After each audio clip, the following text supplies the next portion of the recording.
Yeah, there it is. I hear that this meeting is being recorded. We're good. This video is being recorded. Good morning, everybody. Welcome back to day 2 of the Quality Monitoring Workshop. I want to thank everyone for taking time out of your busy schedules to participate in this workshop. I hope we have a lot of exchanges of information today. We have several different speakers, and I think each one presents a unique point of view. I want to remind everyone that we will be sending out the recordings to these sessions and also the decks that go with the PowerPoint presentations so that everybody has them after the session is over. Today, going on, these are the list of our speakers and contributors that we have. Today, we are going to have Tia Graham from Arrive at Happy. We're going to have Stephanie Fritz from Callzilla. We're going to have the Stellantis team and the Vera Bradley team. And that feels like I'm missing somebody, but no, I guess I got everyone. So thank you all for coming. And you can see the timeline here. We are going to take a little break for the drawing and draw for headsets, as Cindy has said, from Jabra. Thank you, Vern Fernandez, for donating those headsets. And they really do make a difference. And I hope that you all, if you missed it on Tuesday, that you all will take a minute to listen to Vern's presentation, because the application of sentiment as it's collected through the headset is just a really interesting, new, valuable twist on quality monitoring. So that's our timeline today. At the end, we have some time for our discussion and questions, your ideas. We want to hear from you and hear your best practices and the things that you have found that have worked out really well for you. And get a conversation going. This is more than just throwing a bunch of information at you. We really want to have some exchange of ideas and information. So please contribute where you can. And I think with that, we are ready. I'm going to stop share and turn it over to the great team at Vera Bradley. Thank you. Paige, did you want to go ahead and share the presentation? I'm going to kick us off this morning, and thank you for having us at the session this morning. We're all really excited to be here. But I also have with me Paige Reed, who's our Voice of Customer Analyst, and then Sarah Danielian, our social media specialist. We thought it was important to kind of show the full spectrum that we have of quality within Vera Bradley. On the agenda, we are going to go through a really quick introduction and previous state, or kind of the maybe historical state is sort of the best way to explain it. And then we'll talk about CSR quality and different ways that we're able to measure CSRs, because I think it's important. We still do measure quality in a traditional way. The issue that we have, and I won't go into too much detail, is that there's a couple really. We've evolved so much over the past few years. So I'm looking forward to sharing a little bit of information about that. And then also our social quality process that Sarah leads. So Sarah really is responsible for our social media response team. And then Paige really manages the Voice of Customer program at Vera Bradley. She is our analyst. It's a small team, but mighty, all of the data that she has. But there are some ways that what Voice of Customer program really relates to our CSR quality process as well. So I think we'll start by explaining who Vera Bradley is. She was an actual person. Veronica was her name. And Barbara Bradley Backgard, one of our co-founders, Vera was her mother. And we have two co-founders, Barbara Bradley Backgard, Vera's daughter, and then Patricia Miller. And Pat Miller's mom's name was Wilma Polito. And she always jokes that wouldn't have made a very good name for a company. But Vera Bradley was started back in 1982, so it's our anniversary year. We're 40 years old this year. And it was two friends at the airport in Atlanta. Both Barb and Pat had gone down to Miami to see Barb's mom, Vera, and her dad. And they were traveling back, and realized that as they were looking around with the layover in Atlanta, that all of the luggage was black, it was boring, and they kind of made a decision then and there that they'd like to start their own company. They had a wallpaper business together at the time, and they came home, went to Joann Fabrics, and on a pool table in Barb's basement, funny enough, started cutting out patterns to handbags. And that's how we began as a company. Barb had a couple daughters in college at the time, and they showed their friends, and it started from there. So we are a very grassroots company with now a 40-year history. And one of the things that's important to us is our customer. Our brand has a lot of really passionate customers.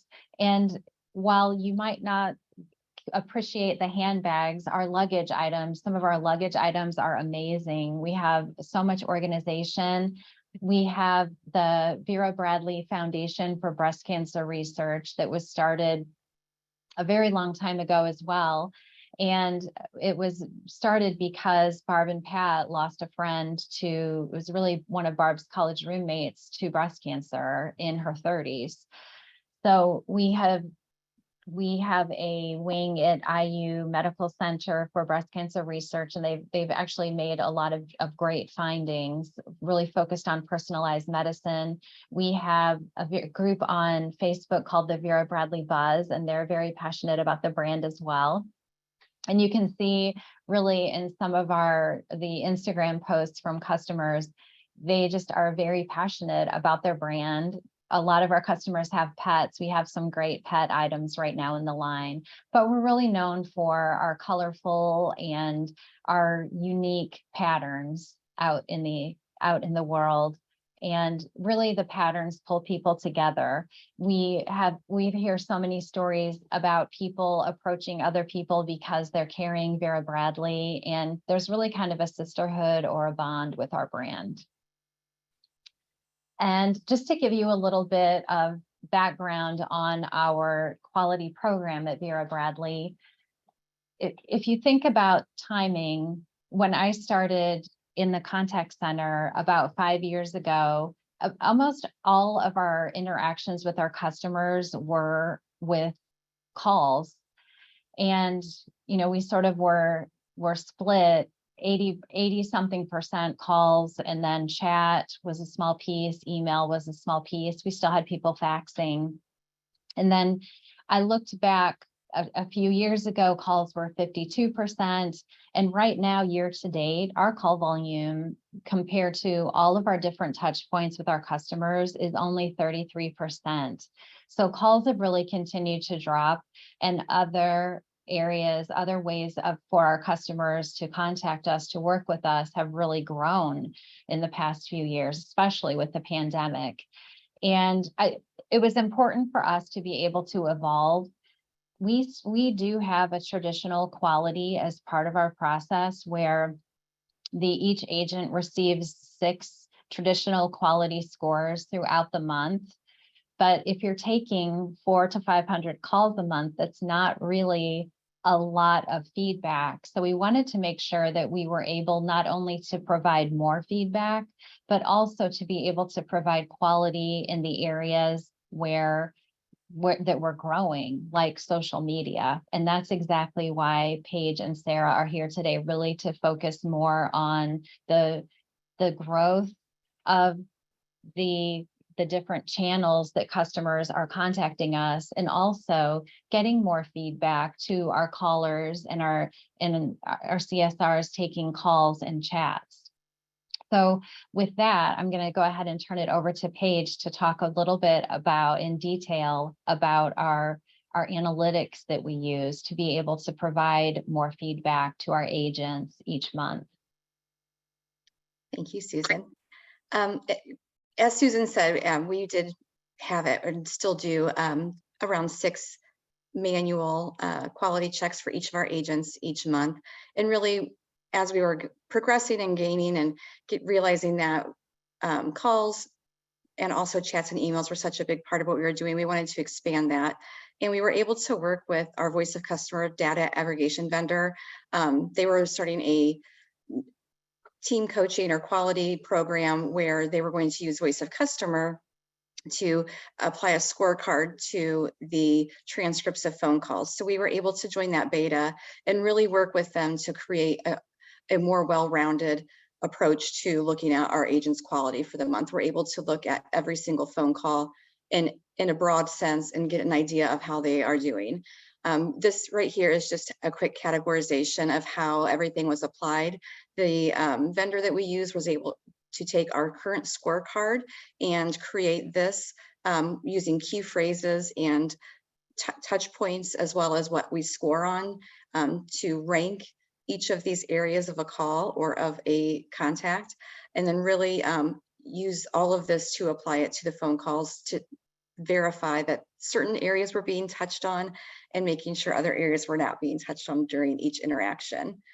And using all of that information, we're able to apply every single phone call or every interaction a customer has with one of our agents and really get these great dashboards that give us just a very broad overall look, but also very detailed as you want to get on a particular agent and how they're doing. So this is just a very broad look at the call center as a whole over a 30-day period.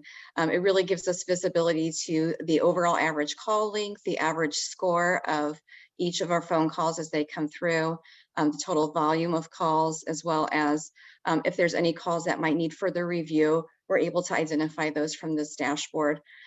We're also able to change the time frame. So if we wanted to expand and look at the year as a whole or down to just a week or a day as a whole and kind of get a feel.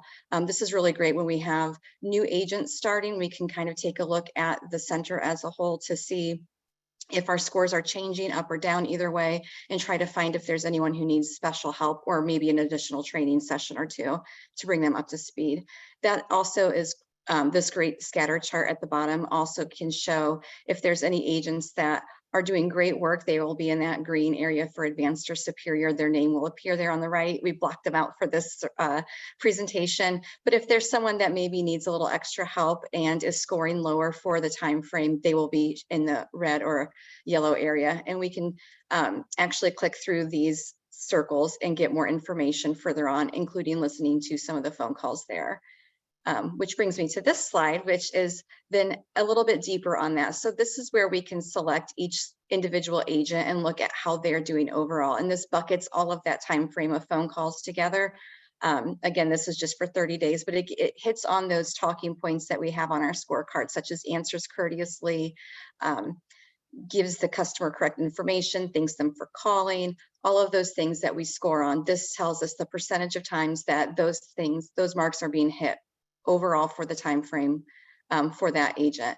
It's a really great way to see if we have areas where maybe a certain agent isn't closing the call correctly. I do recall one time when I started, I wasn't saying thank you for calling Vera Bradley at the beginning and the end of a phone call. I was losing that. I was thanking them for calling at the end, but not rebranding with Vera Bradley.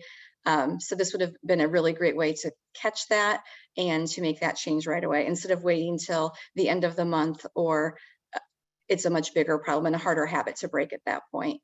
A nice area on here too is if things are coming through, like we have the no-go phrases, which are specific things that we ask that our agents don't say to customers, such as, well, that happens all the time, or things like that. We can click through there and those phone calls will come up there, which you can see an example on the bottom. We can listen to the phone call as right there in the tool, or we can read through the transcript either way.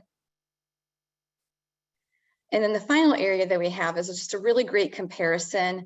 We're able to compare and then contrast, really look at each individual agent versus either the center as a whole or individual teams. So the area on the right indicates a specific agent scoring for the 30-day period that we're looking at here, that they had a 71.6, which is above the center average, that their calls were a little bit longer, which in Vera Bradley, we do not enforce a certain call length or have that as one of the things we touch on, but it is something to look at if a particular agent is taking longer, that maybe there's a problem area or things happening, we can address it here.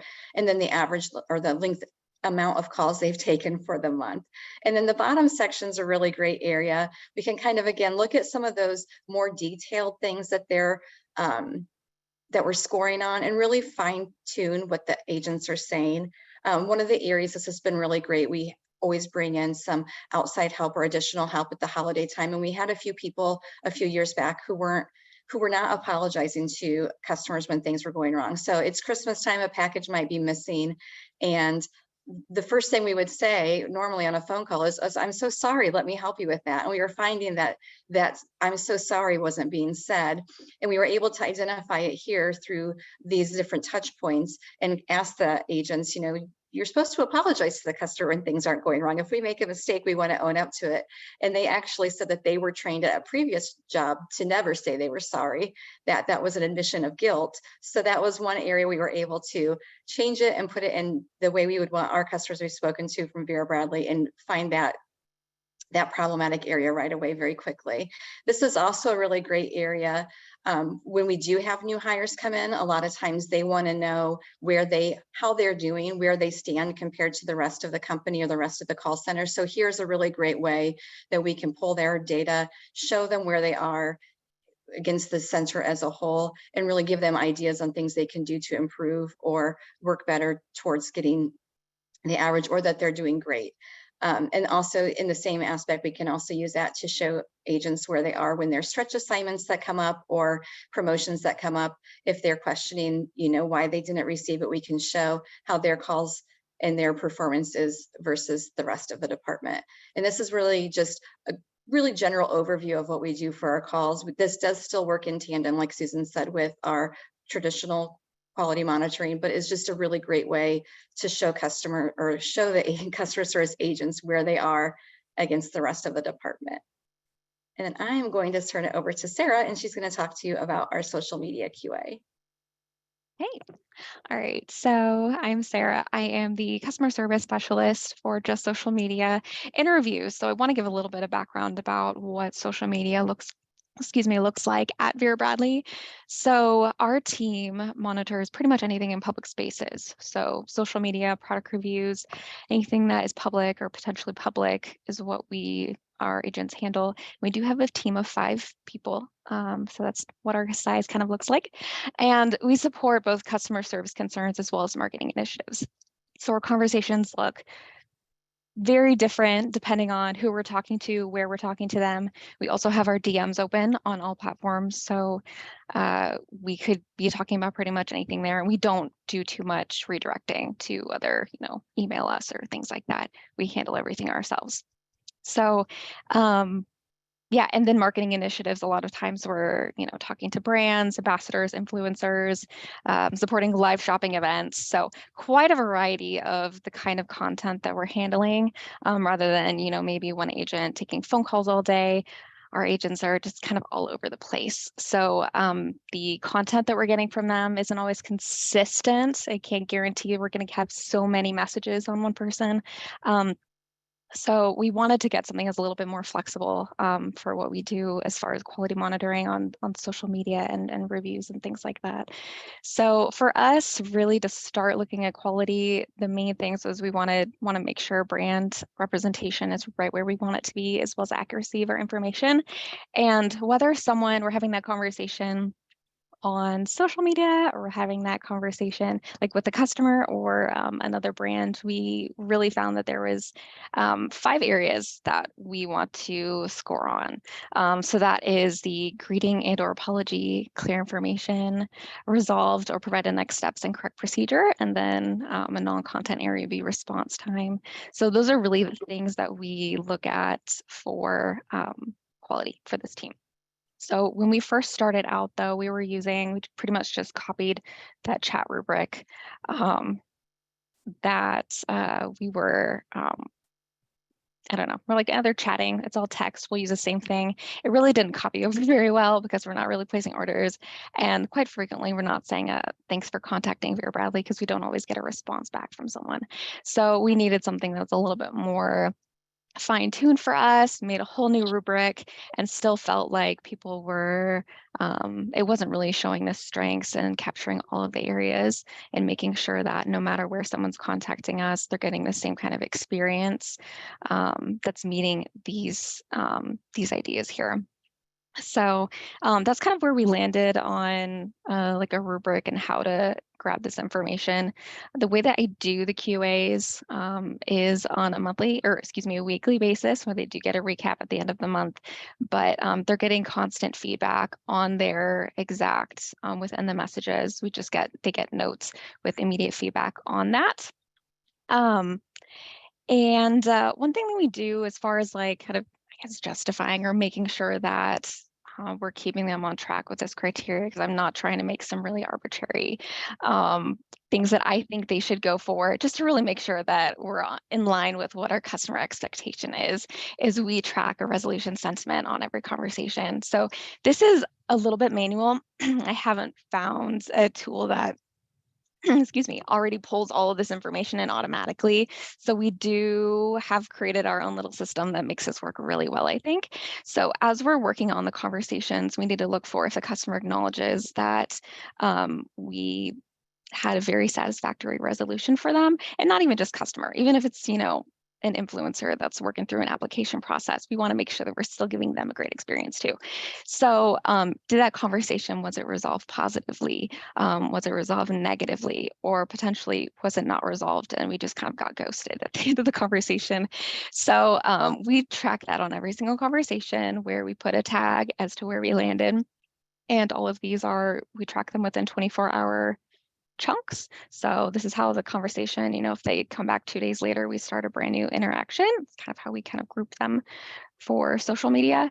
And this way, really at the end of the day, we can easily go in and see what we did not resolve, which thankfully isn't too many, but we're able to just click right into our tag and see exactly where we fell short and what needs to change, whether it's our language or maybe something more deeper like a process that needs to be changed. So that keeps us on track to make sure that the quality evaluations that we do meet the actual customer needs. So, all right, that's what I have for social media. If we dive into any questions. I think one thing I want to mention is that we'll continue to evolve too as our customers' needs evolve. Like we have to evolve. I think that that's one thing that we've really tried to stay ahead of where our customer is going. Like when chat started growing, we had to increase our chat team. As social media has been growing each year, we'll continue to expand our social media response team. So it's been an interesting journey, but it's also a journey we know that's never ending. Like we will always have a need for quality assurance, and we'll continue to evolve. I have some questions for you guys, and I was just waiting because you had 3 parts. So I wanted to make sure maybe the question already got answered, but I'm going to just double check. So you don't have an average handle time as a KPI. Is your call center outsourced? How many agents do you have? Was the first question. So we do look at average handle times. We do. It's not a metric that we use though to score our agents on, because there are some contacts that take a lot longer than others, just depending on the customer. And we try not to rush our agents through.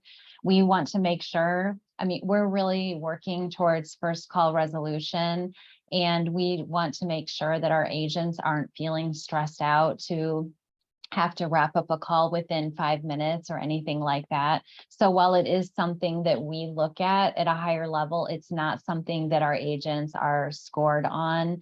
It's not anything tied to any type of a bonus incentive or anything either. And No then KPI. so it's a KPI, but one really more for I don't know how you want to say it. One that we look at a call center level by an agent level, and the agents all have access to it, but they're not getting scored on it. So if it takes, and you see trends, right? Like you see trends. If somebody typically takes longer, are they making meticulous notes? And that's why. If somebody is really fast, are they not putting the notes in our case management system that they should be? So it gives our supervisors enough to coach on. It's not something we feel like we need to measure though at this point. Right. And And about how many agents do you guys have? Right now there are 52 people in our department, and we also outsource, and we have 18 at our outsource as well. Great. Okay, and the next question we had was, do you use the quadrant chart to show agent progress over time from like a newbie to a competent professional over time? Yes, definitely. We can do that. Really what we use it for mainly though is to look for agents who have either, like you said, moved from that needs improvement into the great or superior area, or maybe someone that is remaining in that needs improvement area month over month and might need a little extra help. Awesome. And more questions coming in. How many contacts overall do you guys receive across all channels? Like in a day or what are we Probably- talking here? Month. Thanks, Candace. Month. I could probably Well, just pop off mute. Yeah. Thank you. like in a month, it varies. It varies right now, year to date, call wise. Like I can break it down by channel. We do about 55,000. We're kind of going into our peak season too.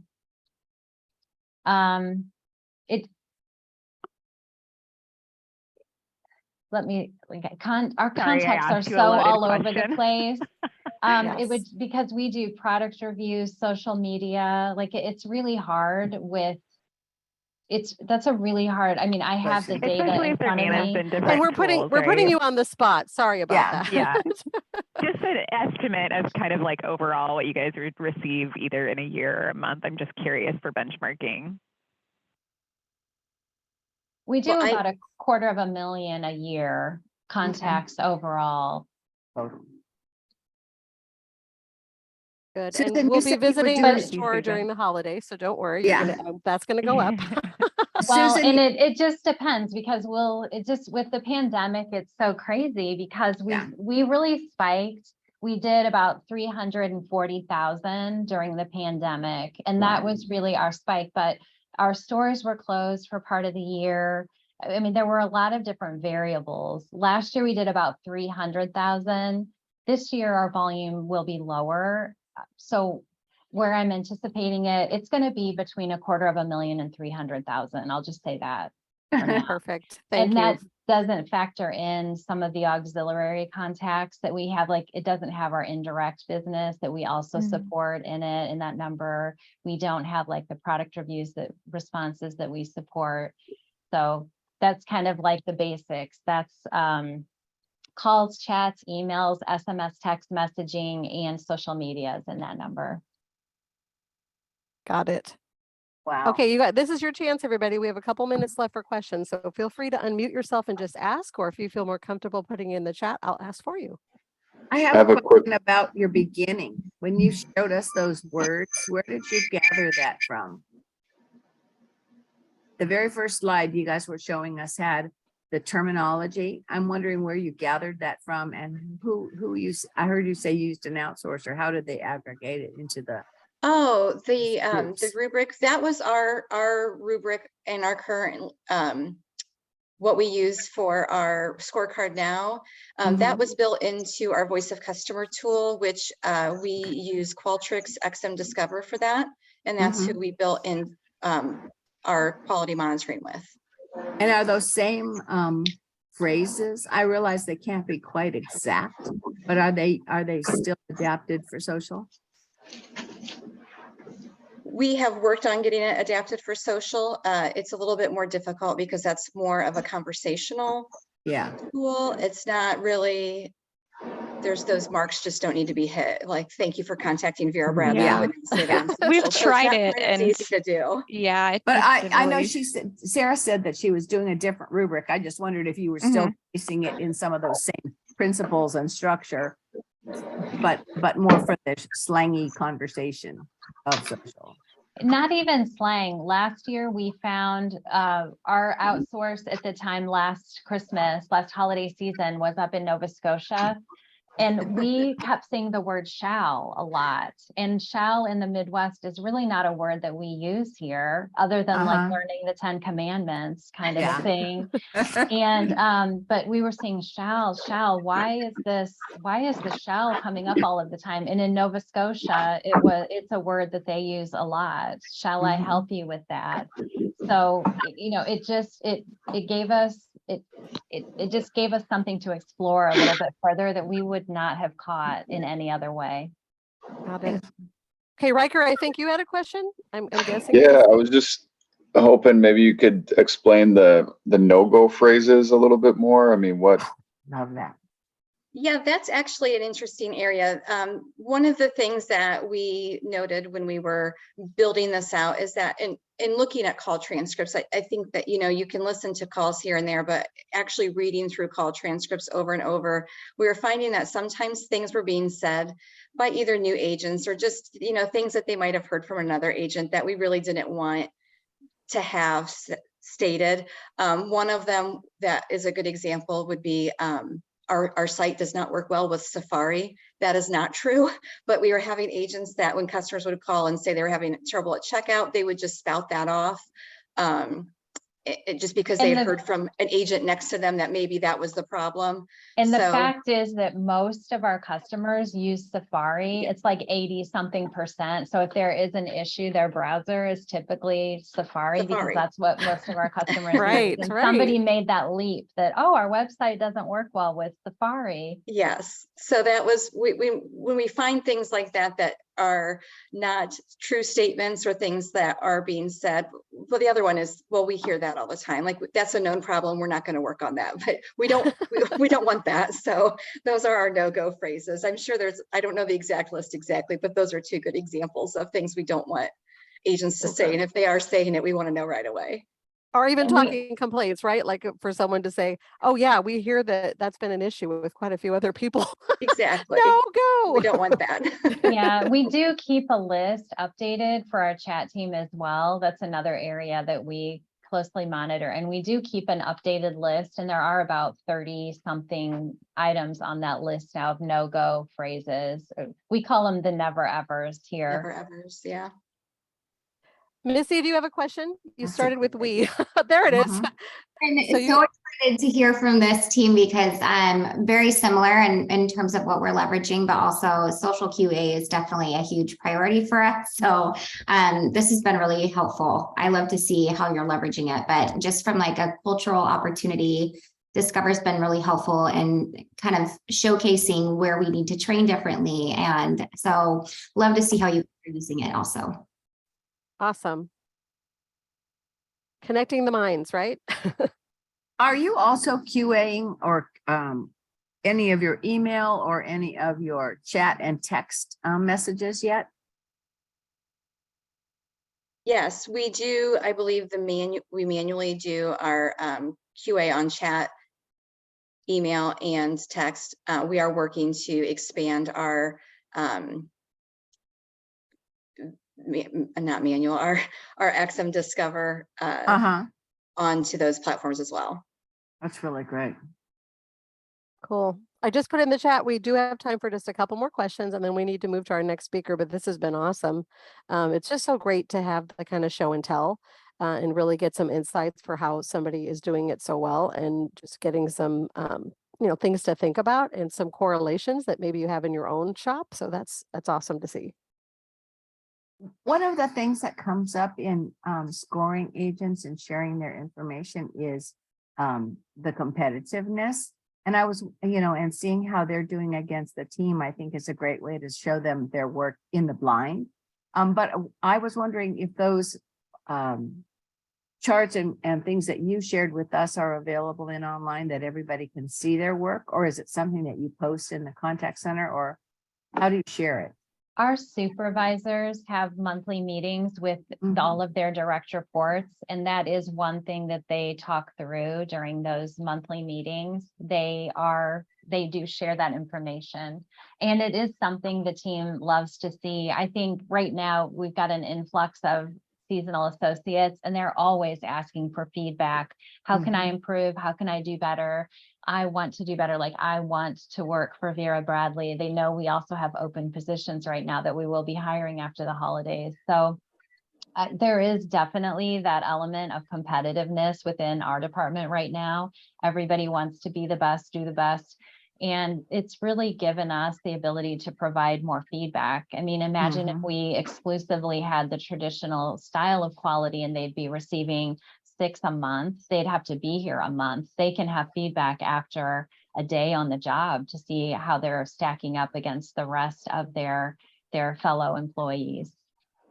That's really a fabulous point. The people that are new get immediate information, and that They breathe life into grow. the existing employees that have been here for a long time. I think to see something through their eyes, it makes you sort of realize how thankful you should be for what you have. Like, they come into our building, and the design center is a beautiful building. We have a fitness facility. We have the veranda where lunches and breakfasts are served. And we have a ping pong table as a reminder of our roots. So it is a beautiful building, and sometimes we take it for granted. And I think just having the team wanting to learn and do more, that's where quality really comes in for sure.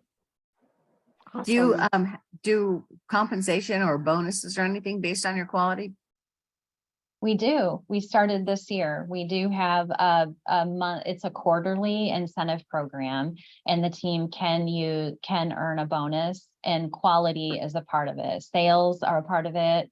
We have a department sales goal, which it's individual for the incentive, and some of the other like support areas within the team, their incentive is based on a department goal because they support the department, but quality is one of the pieces, as well as CSAT, customer satisfaction. Hey, Susan, are you guys doing any kind of a certification program for your reps? We're not. No, Okay. that's a great idea though. Well, we at SOCAP have been thinking about that, and we're actually, trying to get some resources for everybody. So I was curious. I was going to ask you and Stellantis today, as presenters, if you are doing any kind of certification. So more to come on that. Susan, I am so excited to have you on my retail steering committee for 2023, and Vera Bradley more involved. So we're looking forward to that, and this is great. So thank you so much for having your team present. It's great to hear 3 different perspectives from Vera Bradley besides just one in all the different areas, specialty areas. So thank you so much for contributing and participating today. We really appreciate it. Thank you for having us. We appreciate being asked. Thank you. You Yes, bet. thank you. That was great. Thanks. And we're on time, Marie. We're on time. I can't believe it. Okay, good deal. So moving right along, we have another show and tell. Some of you heard me mention the other day, we call them Heidi's or Howdy's, how I do it or how we do it.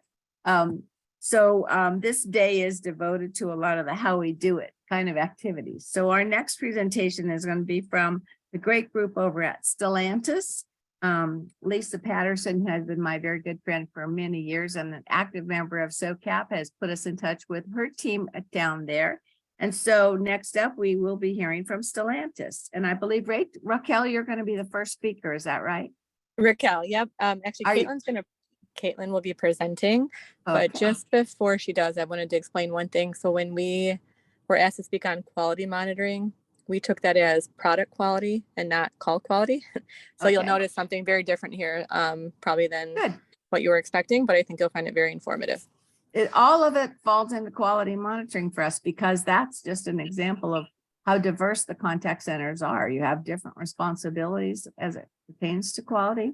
And it could be product, or it could be people, or it could be process. It could be lots of things. So, and we have so many industries too. So there's so many different unique ways of looking at quality within our industries and monitoring for that. So thank you.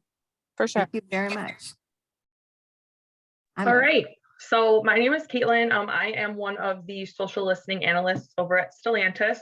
Raquel, she leads our social engagement team, and that team does include our listening team as well as our engagement team. And then we also have on the call today Lydia Stanley, who is our lead social listening analyst. So Stellantis, if you guys don't know, that encompasses brands like Chrysler, Dodge, Jeep, Ram, Fiat, Alfa Romeo. So currently we report to Jeep and Ram, our infotainment or Uconnect sector, Chrysler, Alfa Romeo, and then recall and technical safety. So on the screen right now, this is our social monitoring tool. It's called Sprinklr. I'm showing you my recall dashboard, which I will deep dive into throughout this little presentation. So at the top here, this is just kind of basic information about recalls. So right here, we can edit the month. I'm looking at last month right now. Our topic group is Stellantis, and then it's Stellantis, any North America brands, and then brand forums. So this will bring in any content that is on any of the forums that we monitor. So it goes across all of the brand Facebook or Twitter pages, Instagram, and then any automotive forums we monitor. A lot of our content comes from forums, which is just kind of user owner customer generated content. We have a theme. I do have a theme on this dashboard. It's recalls. I'll deep dive into themes in just a little bit, but basically it's like the search terms that we use. So this one is dedicated to recalls. And then there's other filters that we can add. We can add sources. So if we only want to look at Facebook, we could edit that right here. Account, age category, there's a whole lot of different options in here that we can break all of our content down by. So this is just overall mentions. So it's overall mentions about recalls across any of those platforms. So last month we had a little over 3,000. And then for the previous time period, that would be showing September. So September content was just a bit lower than October. Breaking down here in the mentions analysis, this is basically just showing where all of our content is coming from. You'll see Jeep is very, they like to talk on Jeep, so their content's usually higher. And then Ram, Chrysler, and breaks it down like that. And then I'll scroll down. This is the volume trend topics just by day. It will show you any spikes and any brands. So a little hard to read because there's a lot of brands on here, but this is just kind of an overview of the daily content that is coming in through the month. And then volume by source. Like I said, we get a lot of our content from forums. So I have this broken down by sentiment. Sentiment is very important to the brands. They like to know the positive, the negative of what customers are saying. So I like to break a lot of my widgets or these charts down by sentiment just to get an overview of what the customers are saying. And then that volume by topic again. This next tab is titled content. So this will further break down what is being brought into our tool. Might take a second to load here, but topic cluster will show just kind of like an overview of what customers are saying, what the hot topics are. Raquel, while you're pausing and pulling that up, Marie was just asking, when you see spikes, can you actually click in and drill into that conversation? Yes, you can. Okay, cool. I was curious, and I'm really actually thrilled that you're showing the Sprinklr tool, because we had Sprinklr for the first time at our symposium in Indianapolis, and a lot of people weren't familiar with the tool. So I'm really happy you're showing the tool. Thank you. Oh, yeah, absolutely. On one of my example charts that I made, I will click in and show you how we can look at conversation and all that. So perfect. Thank you. Yeah, no problem. So yeah, this is topic cluster. It'll show just like hot topics, what customers are talking about. Top words, a lot of brands love these word clouds because it kind of shows just the most used words or phrases that customers are saying. Obviously for recall is the #1. This next tab goes over sentiment. Like I said, brands love to know what their sentiment is. For recall, you'll notice it's a lot of negative. Recalls aren't exactly the most loved topic out in the automotive world, but we do get some positive mentions, so it'll break down there. Sentiment over time, it just breaks down sentiment each day, positive, negative, neutral. You can click into these spikes, like I had said, so we can see here that there was a neutral spike, and to find out why, what we will do is click show conversation stream, and then it will show all of the posts that fall into that category for that day. Lydia and I's job is basically, we love to scan through these and kind of see what customers are saying. We do this for a lot of different topics. When we do our monthly report outs, we like to include customer quotes.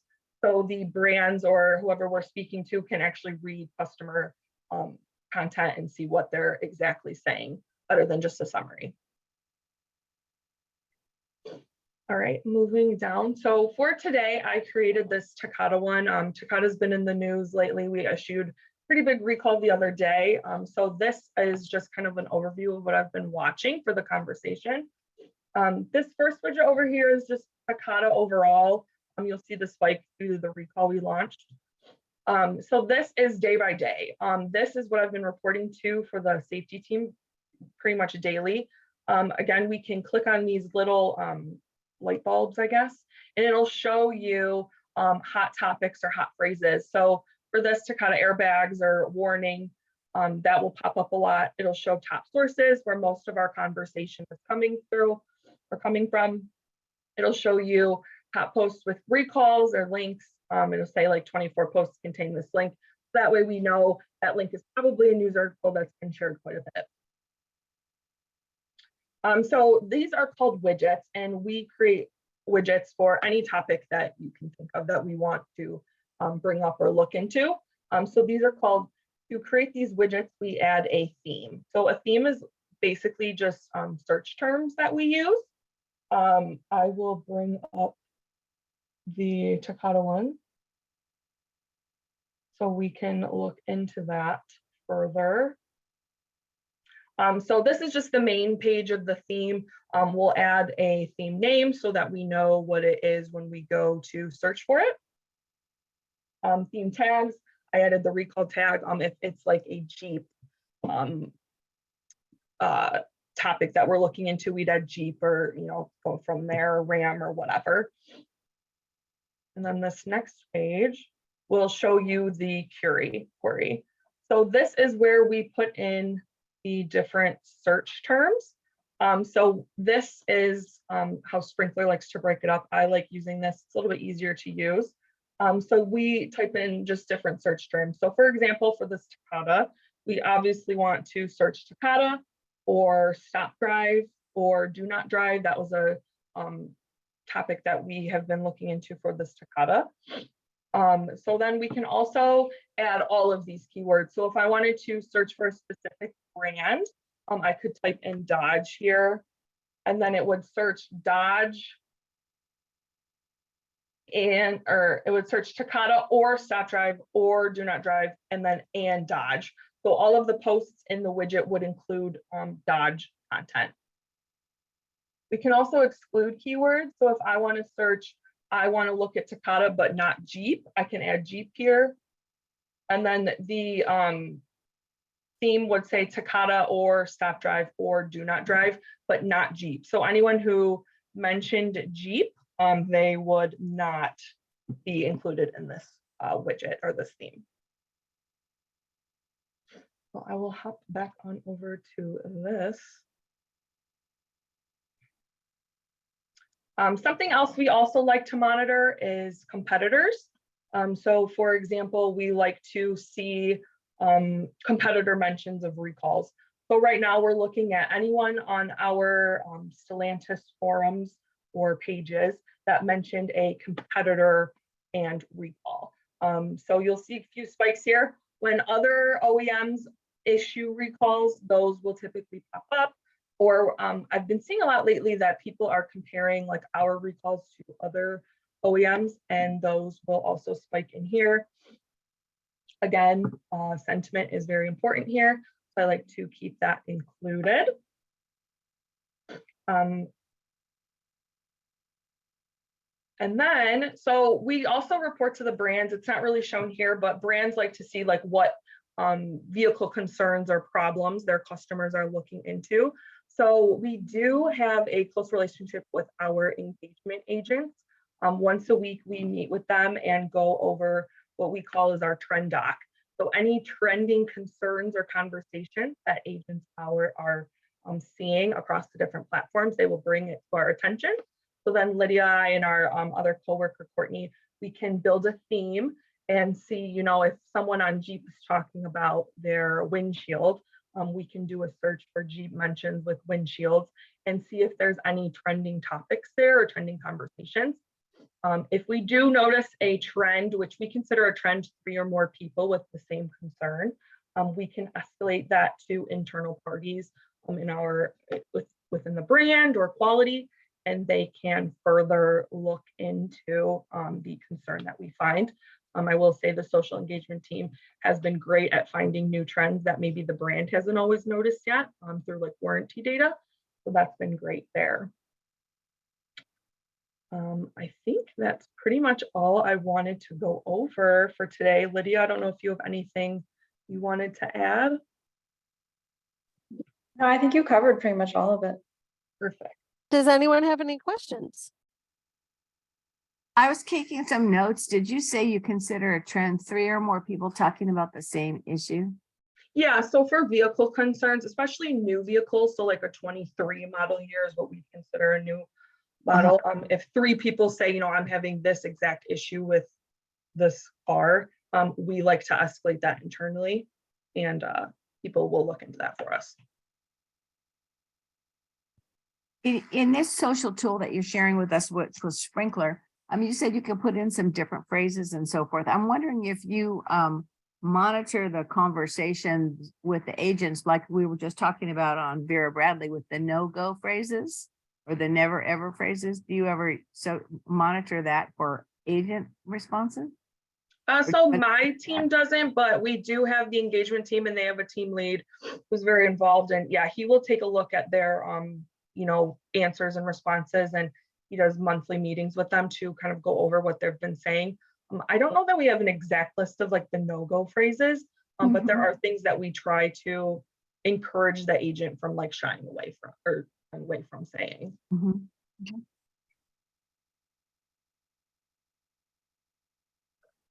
Hi, it's Denise from Nestle. Thanks for sharing. Hi, Denise. So this is thank you for sharing this. Really, it's great.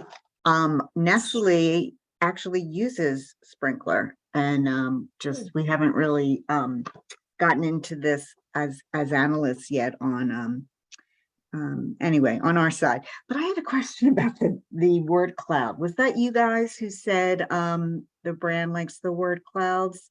Yes. And that you can see words, and then I thought I heard you say end phrases. So I'm wondering if this AI behind here is able to like pick up, 2 words together as a combination, or is it still single words that they're counting? Because sometimes somebody could say, "Oh, that's so bad," but it really is slang for "Oh, that's great." I don't know who those people are, but anyway, so wondering if you've cracked that code here. Yes, so we typically look at word clouds, but there is an option to set up.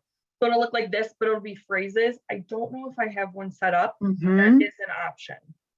You have to feed the query and say, string this combination of words. You have to sort of set that up versus the word cloud automatically brings that back to you.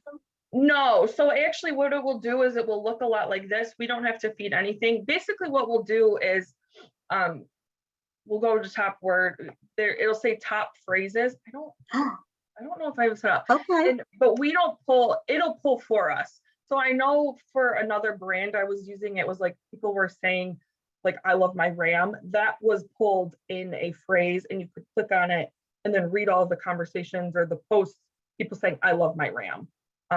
But we didn't feed anything into that. The system pulled that back for us. Perfect. Thanks so much. Appreciate it.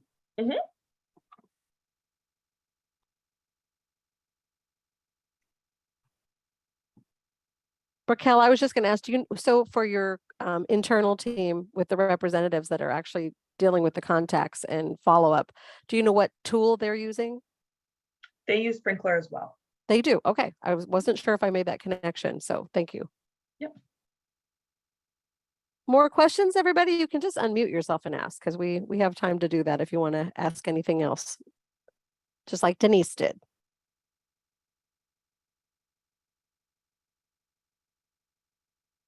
I just wanted to say this was great from a different perspective than listening from a QA scoring for calls or chat or social. This is more product related, so it's got me thinking outside the box of, you know, how could we incorporate something like this at our company. So thank you for sharing this. Yeah, of course. Kind of one of those things that we try to do too is bring new tools and innovation, and others sharing kind of maybe something that's working well across their organization or operation. And that's always our goal at our you know, symposiums with our technical panels, having new stuff. But Sprinklr isn't new, but it was new to a lot of people in Indianapolis, like I said, that had not really realized all it could be used for. So you you kind of helped us out, you know, show a technology or AI option that people maybe had not had as much experience with. So thanks for doing that.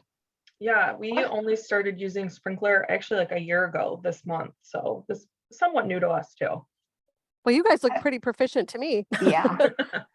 I wanted to just ask you about managing managing your dashboard. This dashboard is beautiful, and I love the fact that it has many different types of displaying of the data.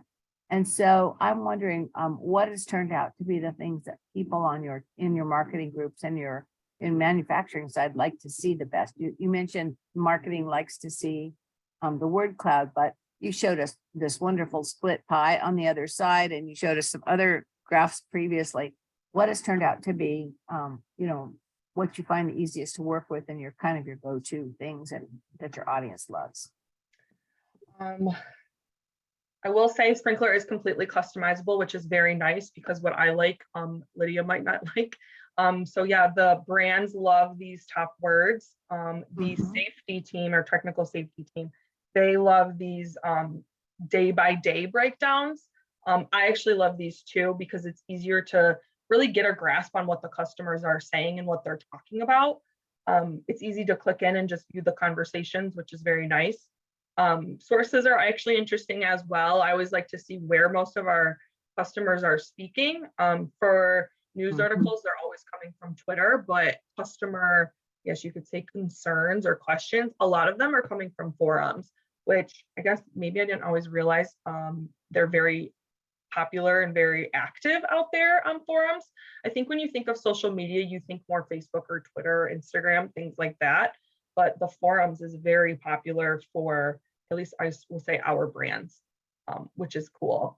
So yeah, I'd say the day-by-day breakdown or the source breakdown, those are the ones that we like to look at most and are the most helpful for us.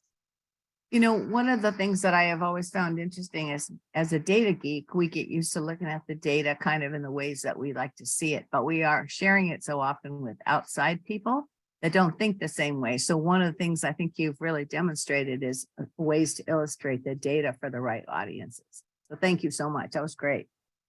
Thank you. All righty. Cindy, any more questions in the queue? No, I just put that it was a beautiful dashboard. Just wanted to add that. We have a moment for questions. So whether you have a question about the last presentation or earlier, anything you just want to pose to the group, I'm going to give you a chance to do this right now because we are running a little bit ahead of schedule. So, you know, maybe even some quality monitoring pain points that anybody wants to throw out there for just some insights from others. This is your chance to do that. So if anybody has a topic they want to ask about, since we're all together today, we have a little time to do that right now. I see Tia in our screen here, so she's going to be ready to present here pretty quick. Yeah, and we're going to give everybody a break. Yes. In just a minute here, and then we'll come back, and I have drawn the winners, so I will announce those when we come back. But just right now, while you're all here, and if you're thinking about any question that maybe you aren't sure is going to get answered today and would like to pose to the group, please feel free to put it in the chat or to just unmute and ask a question. Cindy, do we want to take the break now and then just go on a little bit early? Yeah, we could do that. So 11:05, we were going to do a 12:15 to 12.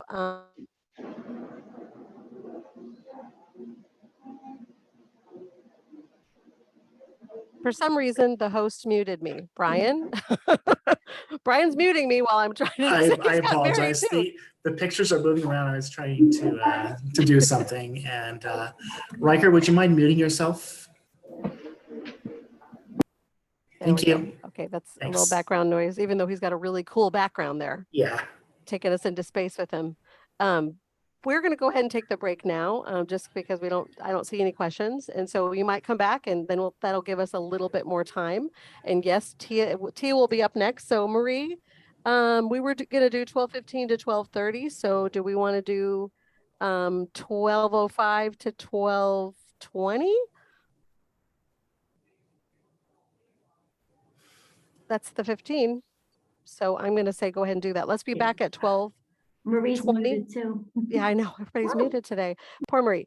But let's go ahead and do that. We will come back at 12:20, everybody, and I will tell you who the winners are of those lovely headsets. And we'll catch up with Cindy, before we hang up, I see there's another question in the chat for Stellantis Sprinkler, wondering if you could take voice calls and plug into, I assume that means into the dashboard. Yes. I don't think so. Our call centers use a different system. They use Salesforce, and I believe they have kind of add-ons through there. But I don't believe Sprinkler has that functionality. All right. Cool. Thanks, Thank everybody. you. Let's take a break and be back at 20 after. Yep, sounds good. Thanks, everyone. We'll see you in a little bit. Brian, you can pause the recording. If you wouldn't mind. Hold Thanks on. so much. Welcome back, everybody. We are joining in to the second half of day 2. And we're going to start off with the fun stuff. We're going to award 2 Jabra headsets as door prizes. So Cindy, pull the names. Okay, so the first one is Fawn Stevens from Nestle. Excellent. Congratulations, Yay, Fawn. Fawn. Okay, and 1 second here. Thank you. I'm so muted, but thank you. Yay! Okay, well, the other person that won was just telling me that she has to get a technical, she had a technical meeting or something she cannot get out of, so she's going to finish the recording. But it's Tammy Ingalls from Lindt Chocolate. We all need some of that in our life, right? Coming up with the holidays. I always visit that store way too many times. But yes, Tammy is the other winner. I was looking to see if she was on here to know that. But I will tell her on her email, because she said she really apologizes. Can't believe she has to go to this meeting. Last minute stuff. You guys know how the world works. When your boss tells you got to do it, you got to do it. So anyway, those are our 2 winners. So we will get their information along with Angela and Alex from yesterday, and I will get that over to Vern at Jabra, and then he will work with you guys to pick your headset, because I think you have a couple options. And just so that you understand how we do these random door prizes, Cindy pulls up a list of all the people and that registered for the event, and she sorts it in different random ways. And then I give her 2 numbers, and she picks who's ever on those 2 lines. So that's how we do it. Very scientific. Yes, very scientific, but it's very much randomized. I can promise you guys that. So I will let Tammy know, and congratulations, Fawn, and we'll get some headsets your way. Awesome. Thank you. Thanks, Vern, for donating them. We really appreciate it. He's eating Jelly Bellies right now. Yes. And now I'm happy to bring Tia Graham to speak to us today. And I'm very excited about this. Tia was our keynote speaker at the symposium in September. And we had a wonderful time working with her, but her sessions were extremely well attended. And then she graciously agreed to work on quality, because it's one thing to capture all the data and to aggregate it into some of the beautiful charts and dashboards that we've seen, but it's quite another thing to give the feedback. And so Tia is going to take us through giving feedback on these topics. So Tia, take it away. Hello, everyone. I'm super excited to be back with SOCAT. Marie, thank you for having me. And I was inspired by the giveaway. So I want to also donate a copy of my book, Be a Happy Leader. So at the end, someone can, and hopefully that's okay with Marie and team, that we could do another drawing at the end. So Okay, my we name will. is Thank you. Yes, no problem. Perfect. Thank you. Perfect. I know a lot of people got it at when we were all together in Indianapolis. So to share a little bit about my background, I worked in the hospitality industry for 15 years. I was actually a director of sales and marketing for beautiful properties in the Hawaiian Islands. I worked in New York City. I was in Istanbul, Turkey for a few years, and then also for a few different hotels in Los Angeles. And always tried to be, of course, a successful leader. I was in charge of driving millions of dollars as sales leaders are.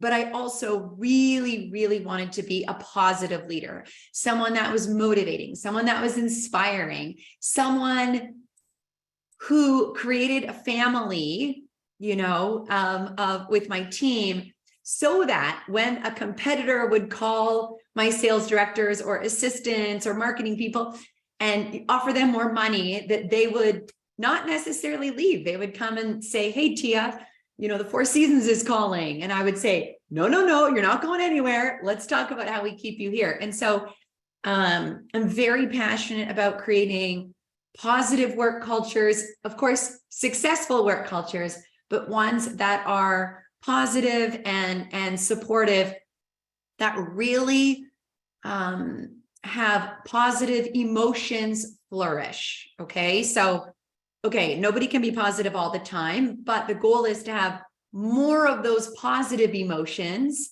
like excitement, joy, connectivity, amusement, laughter, etc. More of those than the painful ones. So of course, there's going to be stress. There's going to be anger. Sometimes you're going to have anxiety. People are going to, stress, etc. But that's the goal, is to have more of those. And so throughout my 14 years in leading teams, of course, had to give continuous feedback. And I had people I became a leader very young at 26 years old. So people that were way more experienced than me, having to give them feedback, all different types of personalities. And so what I want to go through with you, we'll have time for interaction and questions, and you guys have got my contact info, so you can always reach out to me after. But what I want to give you is the philosophy and the framework that I used and that I teach with my leadership programs now, that really served me, so that feedback wasn't a negative experience. Okay. And that's really the goal, is that giving feedback, and we'll dive into it, giving feedback can be a huge motivator. And so I will walk you through. And of course, as anything comes up, you can put it in the chat. We'll be collecting questions along the way. So you can see my slide here with my little cartoons. Yes? Yes, we see them, Tia. Okay, perfect. So let's just talk about how people think about feedback at first. All right. And I'll read it to you. So the first one, this gentleman is saying, you participate with enthusiasm during staff meetings and never hesitate to offer a creative suggestion or opinion. That has to stop, right? Or here's another one where there's these, two people here and someone's holding up a 9 and a 6. And he says, I think he needs to work a little more on giving feedback. So if you were to think about your professional career, or you think about people that you work with that are on the team, and you were to ask them, how much do you like getting constructive feedback? Or you think about when someone grabs you and, takes you in and says, hey, we want you to do this differently, or you didn't do this correctly. It's hard on us humans, right? We're hard on ourselves. We're very critical. And know that our brains have a negativity bias. So when there are positive comments and appreciation and, positive feedback, people's brains go, yep, good. But when you give, feedback for improvement, or some people say negative feedback, the brain goes, just sticks to it, and is like, you ruminate on it, and you think over and over, oh my gosh, my boss said this, and you can't sleep that night. And so a key aspect of this is that throughout the week, throughout the month, throughout the year, you are giving consistent, specific, authentic, positive feedback so that when it's time to give the feedback for improvement, the person doesn't feel so demotivated, right? And you think about, having jars, right? You have like the negative feedback jar and the positive feedback jar. You want to have way more going into the positive feedback jar with everyone on your team. So, and then yes, you do absolutely have to put in the negative feedback, but if you don't have pebbles going into that positive feedback jar, that feedback for improvement is going to really hurt. It's going to be painful and it's going to be really demotivating. So just overall to think about that throughout the week, month, and year, make sure that positive jar is getting deposits, okay? You want everyone on your team to be motivated, okay? Motivated while they're working. And motivation, think of it as energy, okay? And energy is such an important resource for your teams and for your companies. So it's energizing behavior in pursuit of a goal, right? And the goal could be, incredible customer service, great customer feedback, teamwork and collaboration, etc. And in addition to, what people are trying to accomplish in terms of the results, what also drives motivation is feeling like the work is meaningful or purposeful. People are way happier while they're working if they feel that their work matters. And so it is your responsibility as a team leader to be communicating why the company and why the work is purposeful, how it's helping society. I just heard, you were talking about the chocolate company. Chocolate makes me so happy. I think it is such a huge gift to the world, right? Imagine the world without chocolate. The smiles, my kids are still basking in the glow of Halloween candy. I got to get rid of it somehow. But anyway, so for each of you to stay connected to, this is how our work is purposeful. This is how our work is meaningful. And to talk about that on a regular basis. And that's going to give people energy. That's going to give people purpose. Okay. And I want you to know you don't have to write all this down. Some of my slides have more information. You will get all of the slides here. So just single task, pay attention and don't worry, you'll get all the slides. So there is a fantastic leadership book that I highly recommend. In addition to my book, Be a Happy Leader, I have a lot of great book recommendations. So there's a great book called The Progress Principle. And it's by a Harvard business professor as well as a Harvard psychologist. And in this book, they talk about how people have this inner work life, okay? And your inner work life is how you think and feel about your work, okay? And you want everyone on your team to have a positive inner work life.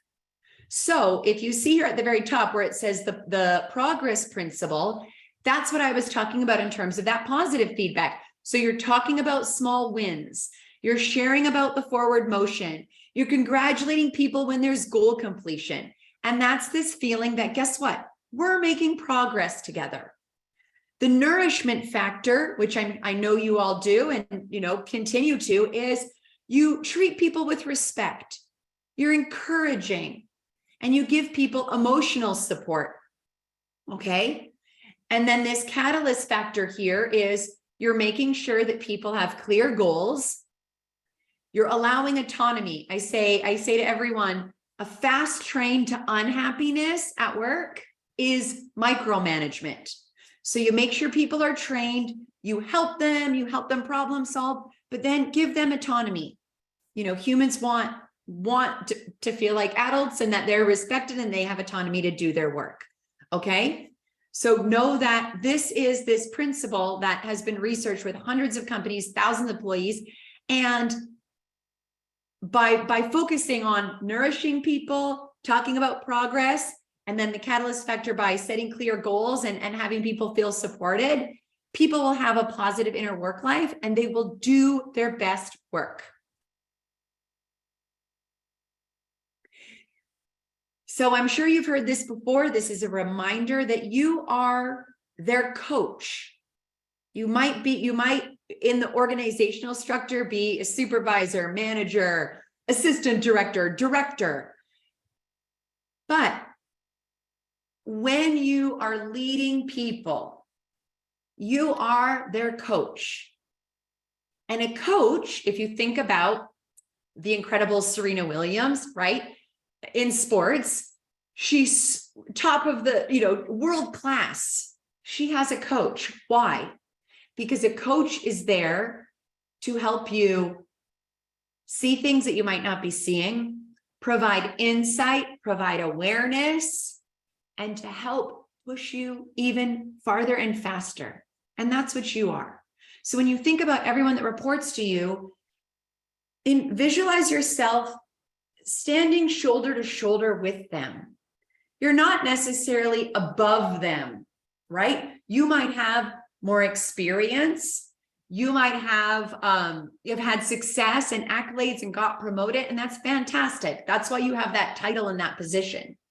But in terms of managing them, think about you're standing shoulder to shoulder, and you are there to help them become the very best version of themselves as a human and at work. So coaching conversations are not about do this, do this, do this, do this, do this. They're about having them discover the answers inside of them. Now, if someone's new, you're training them, you're doing job training, you're making sure they know the technology, how to use the systems, how you speak to customers. Of course, you're training, but once people are up and going, really think of yourself as that coach. So when you have one-on-one meetings with them and you're giving positive feedback, you're also helping them problem solve, and you're giving feedback for improvement, you're using questions that start with the words what or how. What or how. So for example, if someone is struggling with maybe the quality level of their calls or the quality level of how they're communicating with customers, instead of saying, this is how we need you to do it, you could ask a questions such as, tell me what you think is getting in the way of higher satisfaction scores. What do you feel that you need more learning and development on? How is the technology supporting you or getting in the way of doing your best work? And as a coach, you trust that they have a lot of answers inside of them. You don't necessarily, just because you're the boss, have all the answers. And when you take the time to ask open-ended, probing, curious questions using what or how, they have to reflect on their work. They have to reflect on what they need to do differently. They have to reflect on how they want to grow. And they are going to feel so much more motivated by you talking to them like you're their coach. Okay. Now let's get into, and actually, let me do this. I will, sorry, my slide got a little bit funny. Let me stretch it out again. Let me pause and see about motivation or about coaching If there's any questions or thoughts, please put it in the chat as you're reflecting on this, okay? And let me come to the next part on. Okay, so let's talk about excuse me, preparing to give constructive feedback. And right now, actually, why don't we do this? On a piece of paper in front of you, I want you to write down, and you're not going to share this, but I want you to, let's go to real work examples. You're not going to share this, it's just for yourself. Write down on a piece of paper in front of you, the name of someone on your team who has room to improve, who could get better in quality, how they're communicating with customers, how they're executing their work, could be their, and it could be, you know, the soft skills in terms of attitude and communication, or it could be, you know, they're struggling, they could get better with actual work tasks and functions. So write down the name of that person. And then right below their name, I want you to write down 1 or 2 things that they can improve upon. And like I said, it could be how they communicate, their listening skills, any of that. And it could be maybe the way that they are, or the way that they're not entering data into the system, for example. Okay, so the name of someone on your team and 2 things that they can definitely improve upon.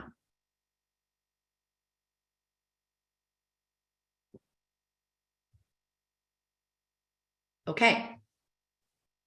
So when you think about this person and their need to improve, their need, you know, you need to give them feedback, is before you're going to sit down and have a conversation with them, you are going to prepare. And I always prepared by writing things down either in my notebook or typing it on a Word document, because this is challenging to keep it all in your head. So you prepare for this conversation. Doesn't have to take a lot of time. So the first thing you're going to write down is what specifically happened. And you're not meeting with them yet. You're just preparing on your own. So let's say, for example, you heard someone, you know, speaking on the phone to someone, to a customer, and maybe their tone of voice wasn't super warm and friendly. And they could have said, they could have helped the customer in a different way with how they helped, right? So it was a little bit of how they were talking to the customer and then exactly what they said. So you are going to write down specifically what happened. You were on the phone yesterday with this customer, sounded like this, and you're going to, it's just factual. This is specifically what happened. Then you are going to write down, what was the effect of the behavior? So the effect is, in this example, the customer didn't receive this extremely warm, friendly conversation and probably felt disconnected, little disconnected. And the information that was given wasn't completely accurate. And so here's the effect of that. Okay, so here's the specific behavior, and then here's the effects, the direct effects of that behavior. You're not talking about their personality. This isn't personal. It is purely behavior specific, okay? Then the third thing you're going to write down is, what's the desired behavior? So here's what you did. Here's actually what the desired behavior. This is how we want you to communicate. This is how we want you to talk. And here's exactly what we want you to say next time when you're on a similar, when you're having a similar conversation. And then the fourth thing you write down is, and what will be the result of that new behavior? You know, you will get, 5-star rating on the post-call survey, for example, or they will be extremely satisfied and will tell 5 of their friends to use our company. This is the result. So I would do this really quick when I was doing it, just bullet points. Here's exactly what happened. Here's the result of that behavior. Next time, here's the behavior I want you to have. And this is going to be a positive result of it. Okay. And it's, as I said before, it's challenging to do this on the fly, to get this right. Okay. So that's why I would prepare. And when I was having those feedback for improvement discussions, I would use my notes. I didn't try and memorize it all because I wanted to be really clear. I wanted to be accurate. I wanted to focus on behavior. I didn't want to say phrases like, well, you always, da, da, da. No, yesterday on this call, it's just about a specific behavior, which is way less demotivating than generalizing about someone. Okay. So this is your preparing. Now, to deliver it, you want to deliver feedback for improvement, ideally within 24 hours, at the most 48 hours. Think again, you're a coach, right? So they're working, they're going about their work, they're executing their job, and you see a behavior that doesn't align with either the values of the company or the job description or the level of customer satisfaction that you want to give. So you think about you're giving those positive pebbles, but then you're a coach and you're saying, hey, this is something we need to improve on. So you want to do it quickly. It's not like you wait for this big one-on-one at the end of the month and you're a coach on the fly and you're helping them improve. So do it within 24 to 48 hours and always either in person or over video if you can. Okay. You're then going to deliver that 4-part feedback model. So exactly, the slide right before of here is the specific behavior, here's the result of that behavior, here's the desired behavior, and here's going to be the positive result when you do the new behavior. And you're going to share that. And then what you're going to do is you're going to ask for their input using what or how, how do you think that the new behavior will be supportive of you? What questions do you have about the new, this new behavior? And let them talk. And you're going to write down what they're saying. You're going to practice active listening. You are not going to have your, email inbox up at the same time. You're just focusing one-on-one. And for those that are in person, I would do this sitting, together, not separated. I would actually take my chair from behind my desk and just sit side by side with them. You're the coach. Ask for their input. And always, if you can, end the conversation with encouragement. You are giving them constructive feedback so that they can get better. So that in the future, maybe they can be promoted and make more money so that they can get better scores. You're giving them this feedback, ideally, to help them become a better work version of themselves. And so you can end with encouragement, right? You can say things like, thank you so much for taking this time. And I really appreciated your input and your feedback. And based on what you said, it seems like maybe everyone could use a little more training in this, and we will do that. Thank you for your dedication.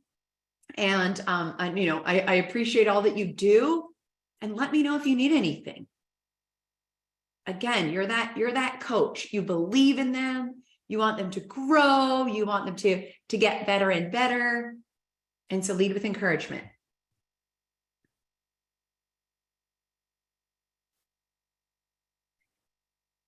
So I want to share, this is my contact information. Here's my email, phone number. My website is arriveathappy.com. Connect with me on LinkedIn as well.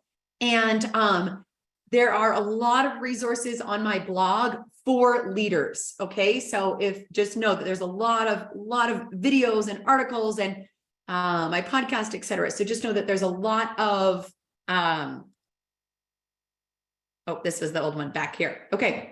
So what I want to do is coming back here, and it would be wonderful either you can unmute yourself, or we could put in the chat is, and this is what we did when we were live in Indianapolis together. And there were some great conversations that happened. Is in the chat, or if we're okay, unmute yourself, what are things, what are behaviors that people need feedback on within your team? And you don't have to say the person's name, of course, but what those, it would be really valuable to share those 1 or 2 areas where people could get better on. And so, like I said, either unmute yourself, or why don't we put some in the chat of like, here are some behaviors that we can improve upon, that the people on my team can get better on. Okay. So does anyone want to unmute, or if you can, it would be great. Just start putting things in the chat. Like, this is where my team could get better. Tia, this is Ria with Delta. I was there in Indianapolis. Well, I'm from Indianapolis pretty much. So I saw this presentation there at the symposium, and thank you again for giving it.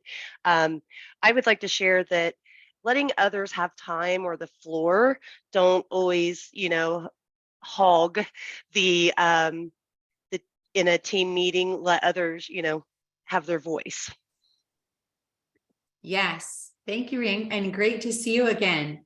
Yeah, I remember that story specifically, where the person is very extroverted, likes to talk, probably likes to hear themselves talk.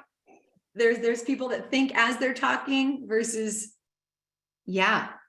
And so, and it's interesting because this isn't necessarily like they're sharing in a meeting, and right, it's not like, oh, they're being rude to customers, right? It's very different. But always talking in meetings, you're taking up airspace from other people, and then it's not as equitable or equal. And some people might be thinking, gosh, stop, enough already. Like we hear you got a lot of ideas, and that's demotivating, right?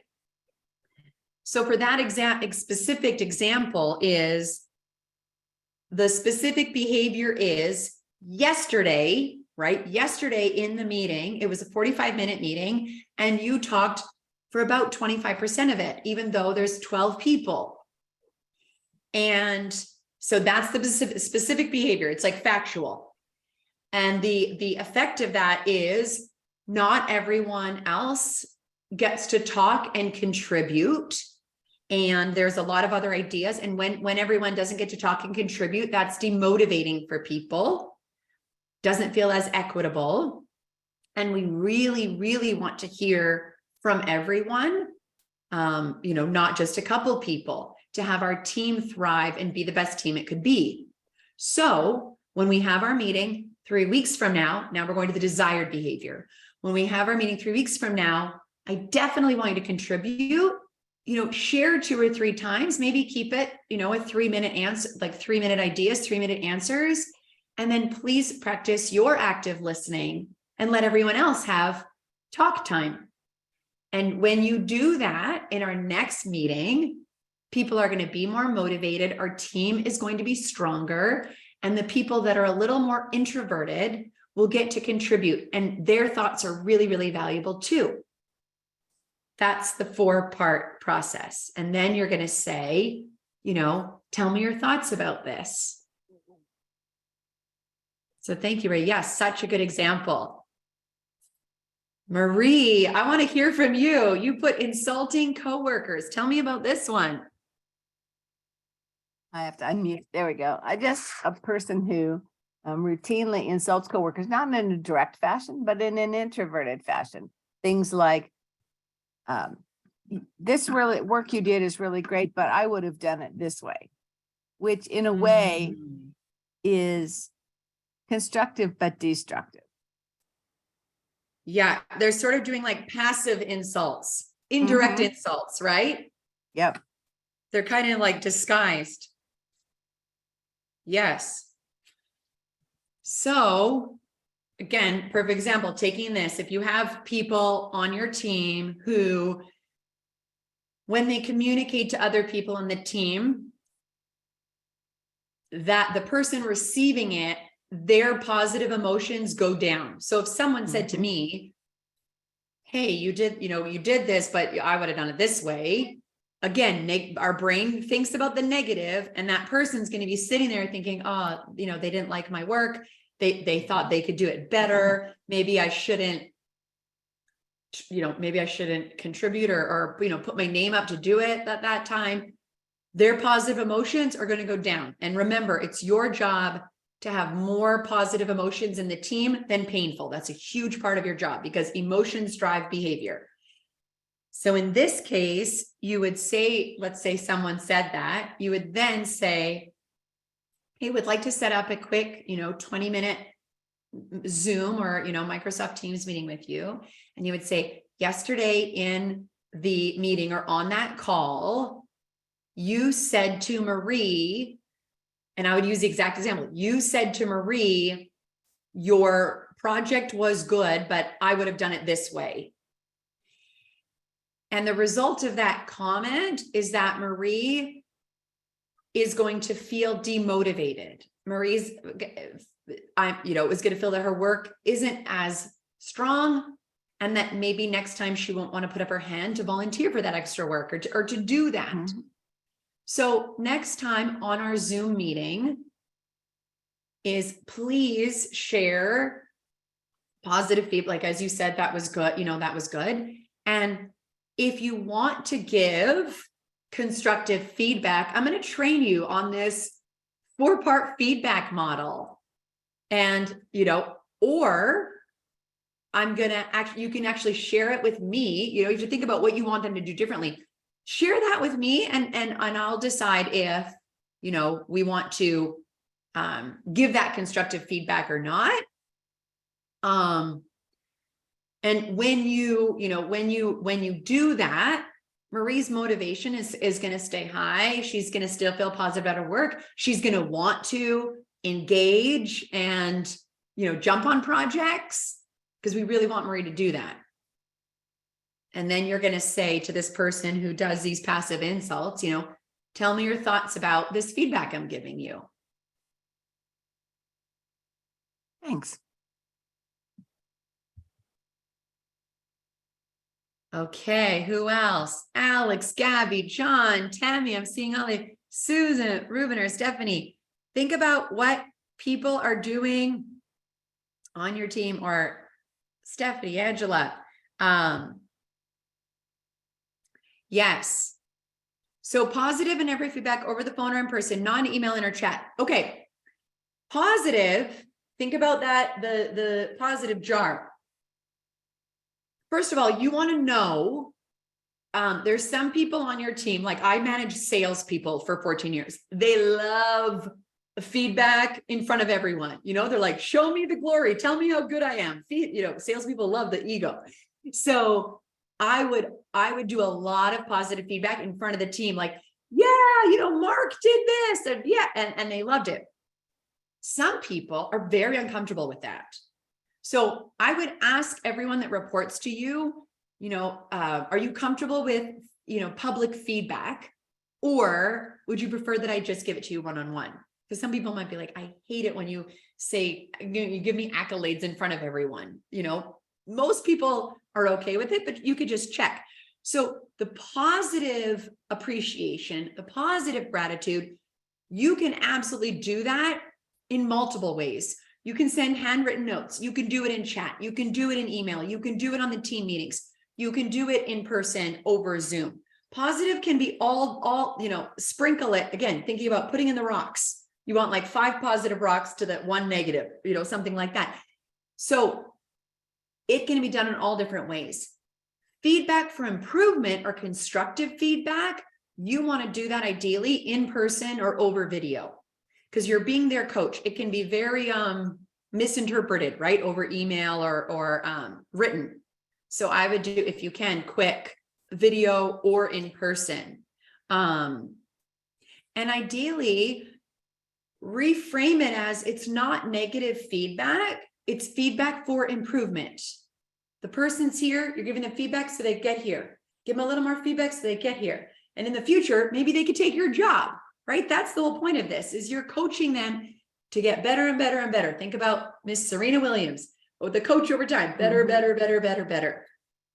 And then let me say one other thing about positive is you as the leader are not the only one that needs to give the positive feedback.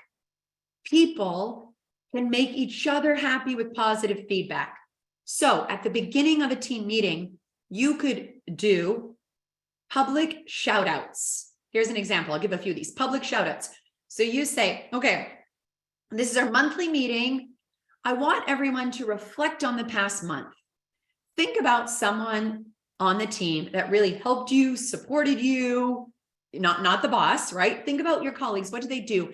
And I want you to share what they did and, you know, how it impacted you. And so what's going to happen is people are going to start giving positive feedback for each other, which is as powerful, maybe even more, or at least as powerful as the boss giving positive feedback. And those positive emotions are going to be just flourishing when people are doing public shout outs to each other.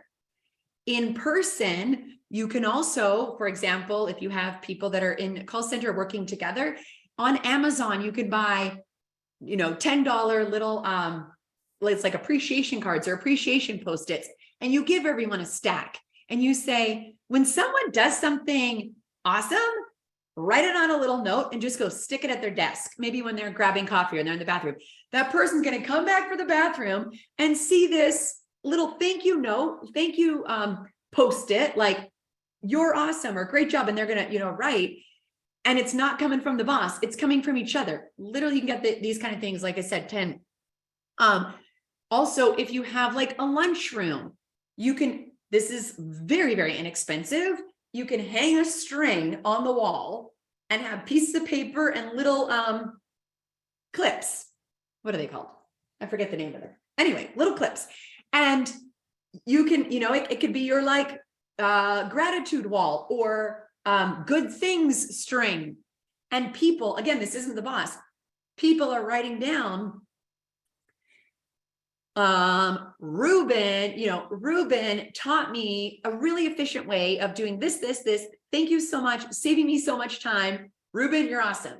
Tia, and you clip it to the string. Okay. So just know there could be things, and you could obviously do things, you know, virtually too. If you use chat software, you could just have a chat channel that's called, appreciation or gratitude, and get that positive feedback flowing between people. Did you see the last post? Stephanie was saying that they use a website, thanks.com, to send special thank you gifts to each other virtually. Oh, that's a good Love idea. it. Love it. Yeah, absolutely. Absolutely. Some teams have things like group Yammer and group chat groups where they can post really quickly. Yep. Yeah. And something that's really powerful for, so put yes in the chat if you have a lot. I'm assuming that's going to be all, but I just want to see. Put yes in the chat if you have a lot of virtual team members.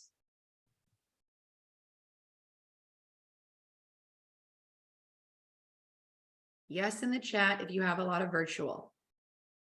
Seeing lots of yeses. That's what I assumed. Okay. Here is a really, really powerful tool, and it's so simple.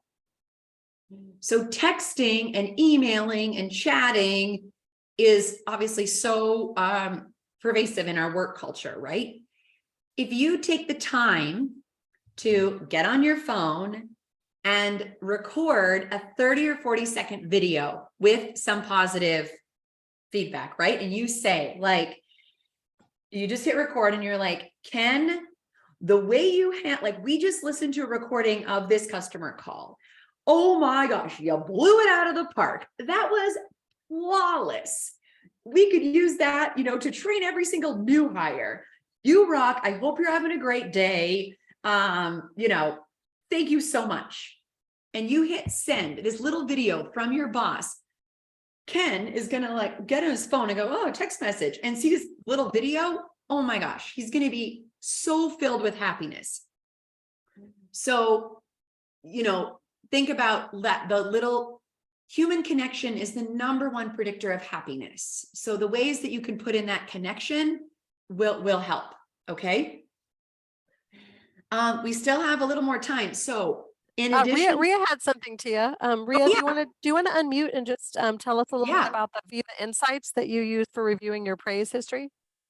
I had someone give me in Teams, you can go in and send someone a praise, like it is called Via Insights, and you can send them a praise and it'll show up in, you know, just like it's a one-on-one like chat thing. And team uses this called Via Insights, and it's very helpful to get that, because, you know, out of the blue you get something like this as a recognition, and it's nice to be recognized for something doing as a team, or you know, helping out on a special project or something like that, and someone recognizing you. I love it. I'm trying, you just made me think of something. It's going to come. I'll send it to Marie. Here's another idea. In terms of feedback, and this, you can use it both when you're giving positive feedback and feedback for improvement, so that your business grows faster. Okay. So the research shows, and there's many studies on this, the research shows that when people know their strengths and use their strengths at work, they are more productive, meaning they work smarter and they work faster. They're more productive and they're more engaged. Their morale is higher. And so there's a free survey. And again, I'm going to send it to Marie. It's called the VIA. This reminded me of it. It's called the VIA Character of Strengths Survey. It was developed by these positive psychologists.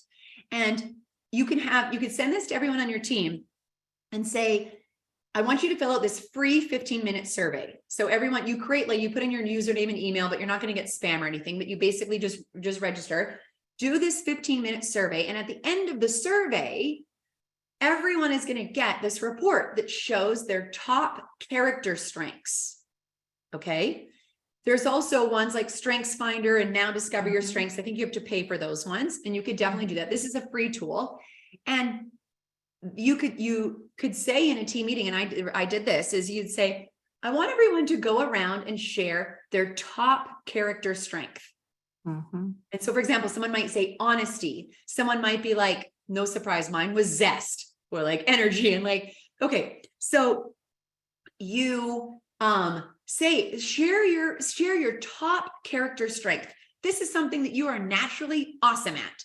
And then I want you to share, how can you use this strength more while you're working? Because when people can use their strengths more while they're working, they're more engaged and more productive. And then also everyone gets, you're like, oh, that person's strength is humor.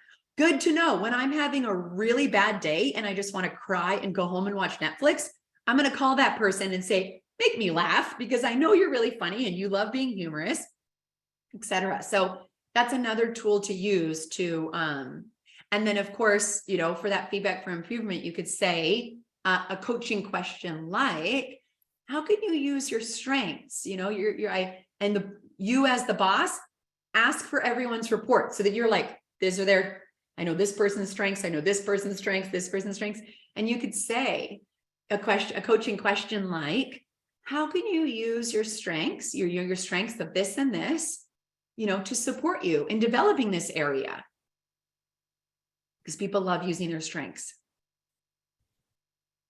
I actually, Tia, I was going to say, I love assessments because you just learn more about your coworkers, about your team members. I'm a Gallup kid. I grew up with Strengths Finder and worked for Gallup for 18 years. Oh, Gallup is amazing. Career. Yeah, so I get that, but I also have learned from other assessments, just the personality traits. Maybe you want to call them quirks, but it just helps everybody work better with each other, because knowing how someone's wired and how they're going to react to something, which could be very different in how you are going to look at it and react, really should help drive how you give that person feedback. Yes. The more you know about people, the better. Absolutely. There, Myers-Briggs, or there's a great one, Print, or there's all, you know, some of them cost money, but yeah, absolutely.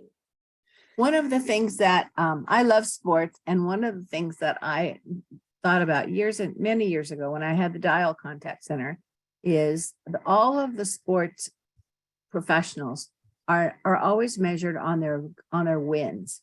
Nobody ever says he was a great pitcher, he had 162 losses. They always talk about what their winning percentage was, and the batting average is always a positive spin and all that. So many years ago, I started giving out win files. And when a person got hired at Dial, and I've done this probably over 20 years, when they get hired, I teach the first day of agent training, and on their desk when they come in is a win file, and it's got some of my favorite inspirational quotes in it. But the point of it is to put notes from customers, and you know, you get these feedbacks that come back, and it might be the text of a CSAT survey or something like that. You know, Stephanie did a great job. Angie did a wonderful job. She's the best rep you've got. You know, you get all those kinds of things. Print them all out and put them in the win file, because it's feedback from customers that reinforces the behavior. And so that, I think, carries some weight in the contact center. But it also, the point of the win file is that you're collecting a pile of good stuff.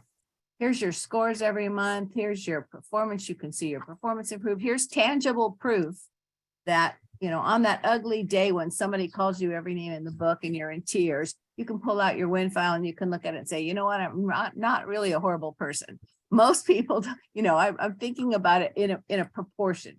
And so when you have that feedback, it's what I think of as silent feedback.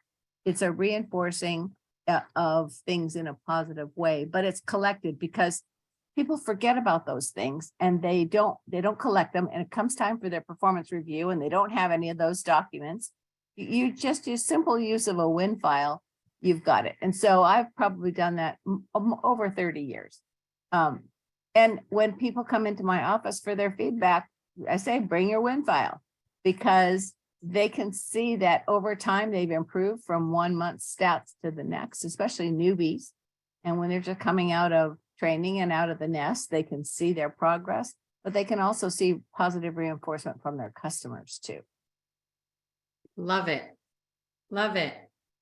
Yeah. And that, gosh, it's so hard. And I would get it in the hotel industry too, upset customers, whether it was the client or people who are in the hotel. And you know, I think you know, when someone on your team is getting that, of just validating how challenging that is, you know, because like, you know, of course, human emotions are contagious. So when someone's angry, someone's frustrated, you know, that affects your nervous system, it affects your psyche. Yep.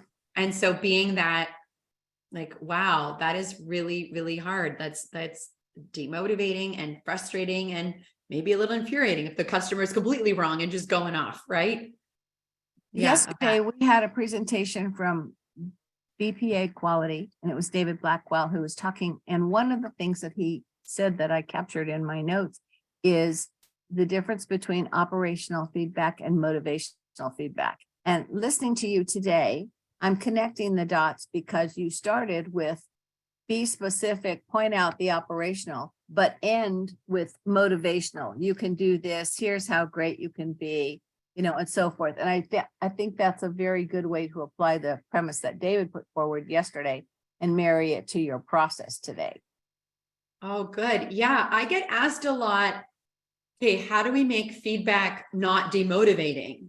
You know, and so zooming out is, if you're not creating a positive work environment and giving positive feedback on a regular basis, and, you know, if that positive jar is pretty empty or completely empty, and you're going to go give feedback for improvement, it's going to feel really negative. It's going to be very, very demotivating, right? And so I think just that zooming back piece of like, you're getting positive. They feel that, you know, you're noticing when you're doing things right. You're appreciating when you're doing things right. And then, oh, hey, we got to tweak this a little bit. Well, the way you just talked to that customer, no, okay, cool, go. And as long as that, and I know everyone is so busy, right? So it's that time.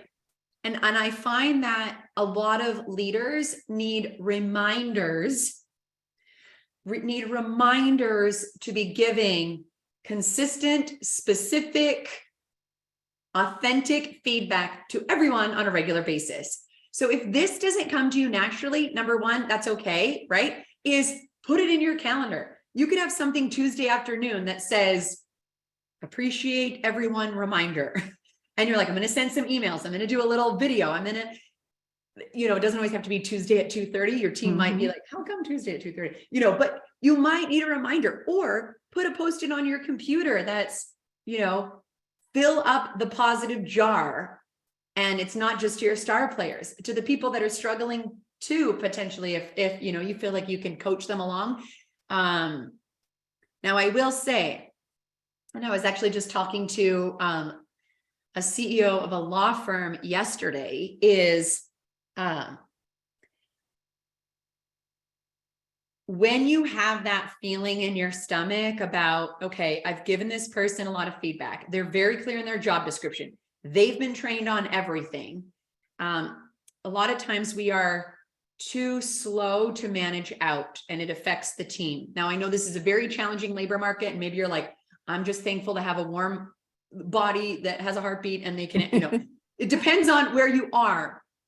And if there's someone that is really negative to the team, or if there's someone that is, managing out quicker, and I say, your intuition is usually right, but you have to make sure you've invested that time in training and giving the feedback and being the coach and making sure they have all the resources. But in this case, he was talking about someone in HR, and he was like, and I was like, the answer, like, you don't like it because you just hired this person, but it's probably not the right person. He's like, I know. So anyway, just want to leave with that, since that's relevant. Tia, this was really great. I really want to thank you for coming on and redoing your session with us. I know people really enjoyed it at Symposium, and I think it's so timely for this. And I appreciate you coming on a little bit early too.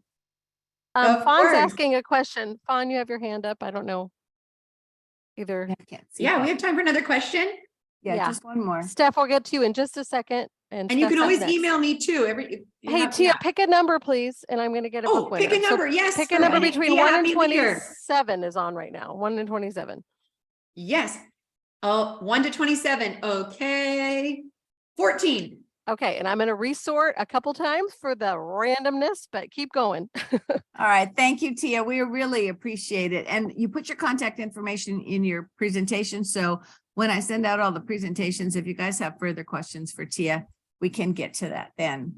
But now I'm happy and sad because we're bringing up our last speaker, and Stephanie is going to knock your socks off with what they shared with me. I think you guys will be floored. We have seen a really nice progression over the last 2 days of, what should you be monitoring? What should your program objectives be? How are people doing it? And you can see that one of the universal challenges is immediacy.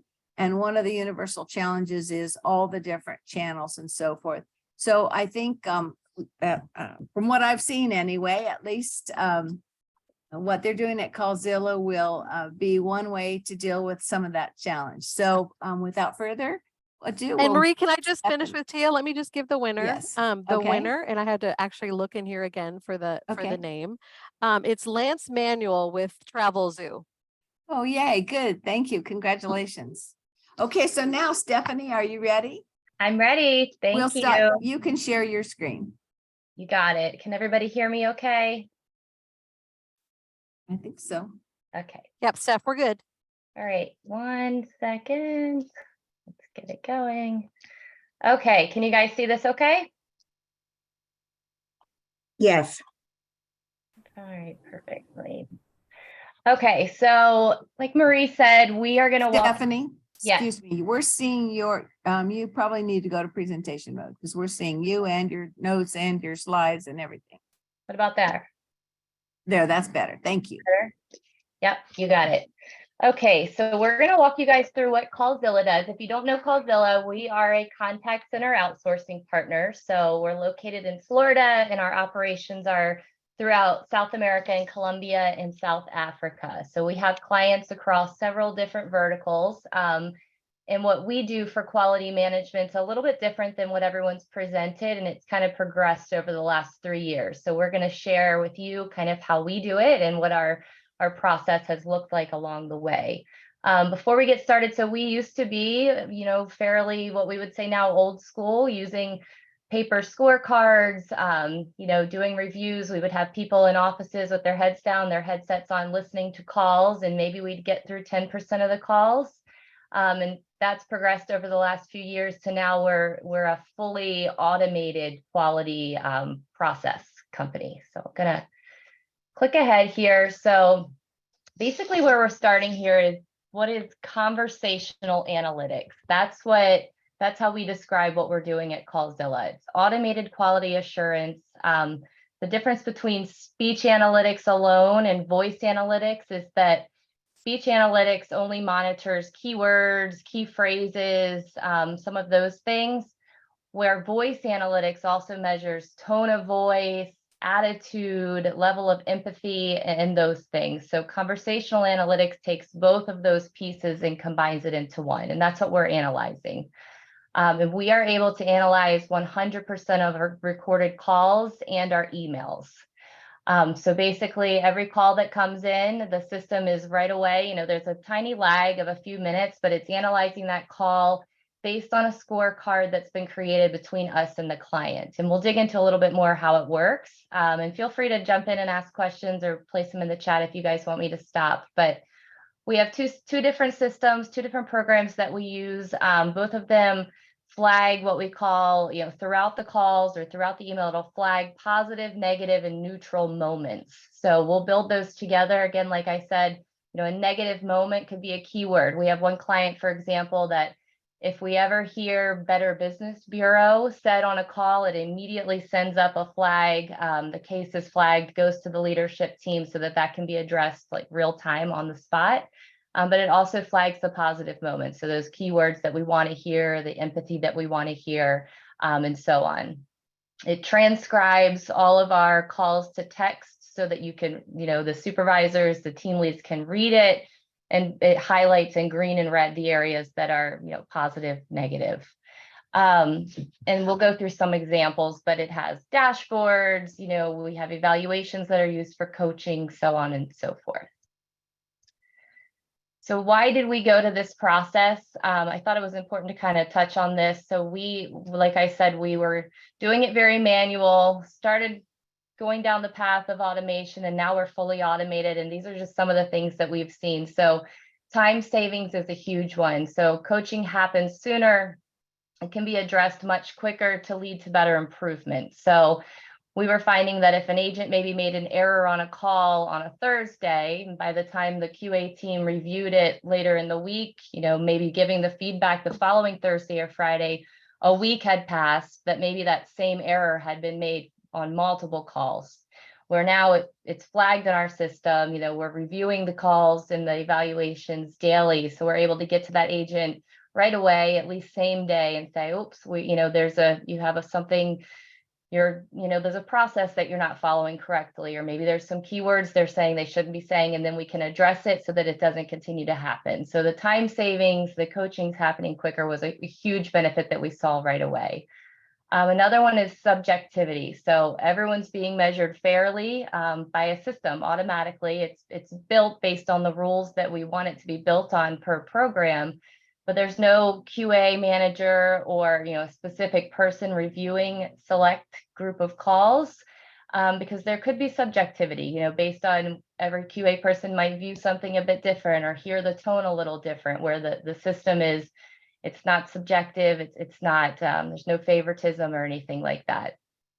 And then we really found that the overall trends that we could find, quickly help our agents learn and grow when all their calls are being recorded. So we're able to identify, training gaps. If we see just 20% of calls last week all kind of had this same disposition code, maybe the training needs to be enhanced there. Maybe we pull the group together for a quick refresher.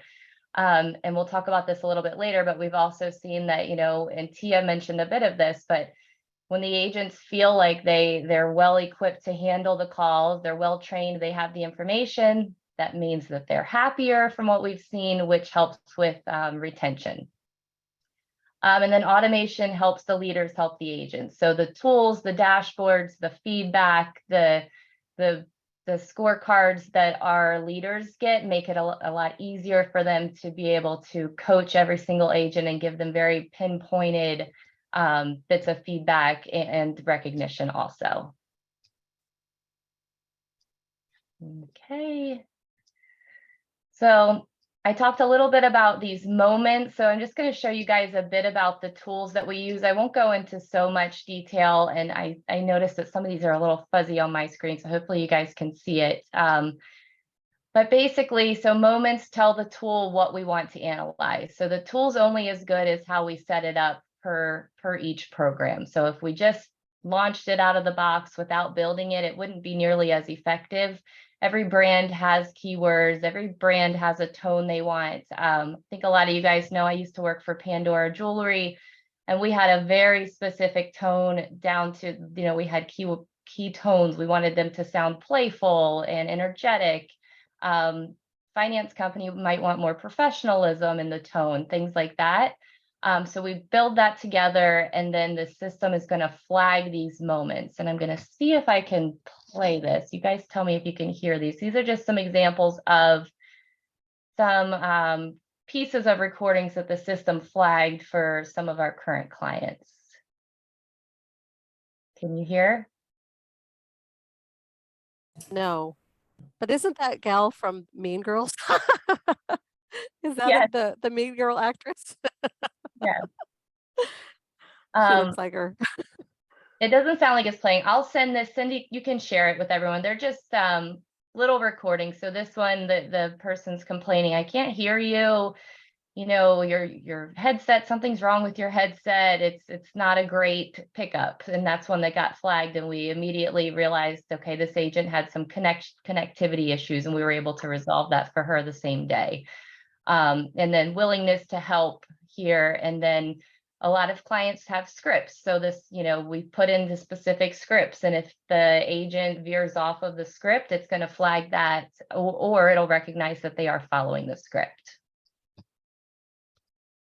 Got it.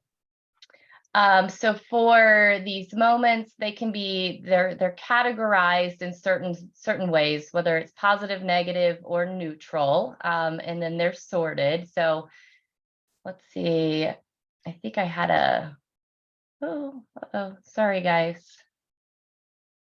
There we go. We're there. Yeah, so categorizing moments. Okay. Okay, perfect. Sorry, I have these two screens and they keep getting all fumbled.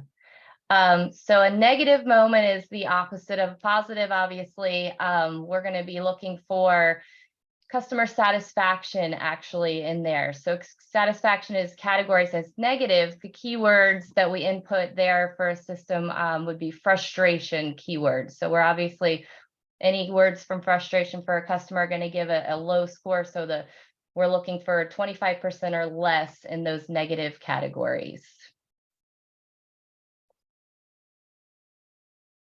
And then metrics. So we have tons of data that comes out of these systems. We're working on gamification right now. That's something in the future. So I think, Marie, you asked a question, can the agents compare themselves and kind of compete?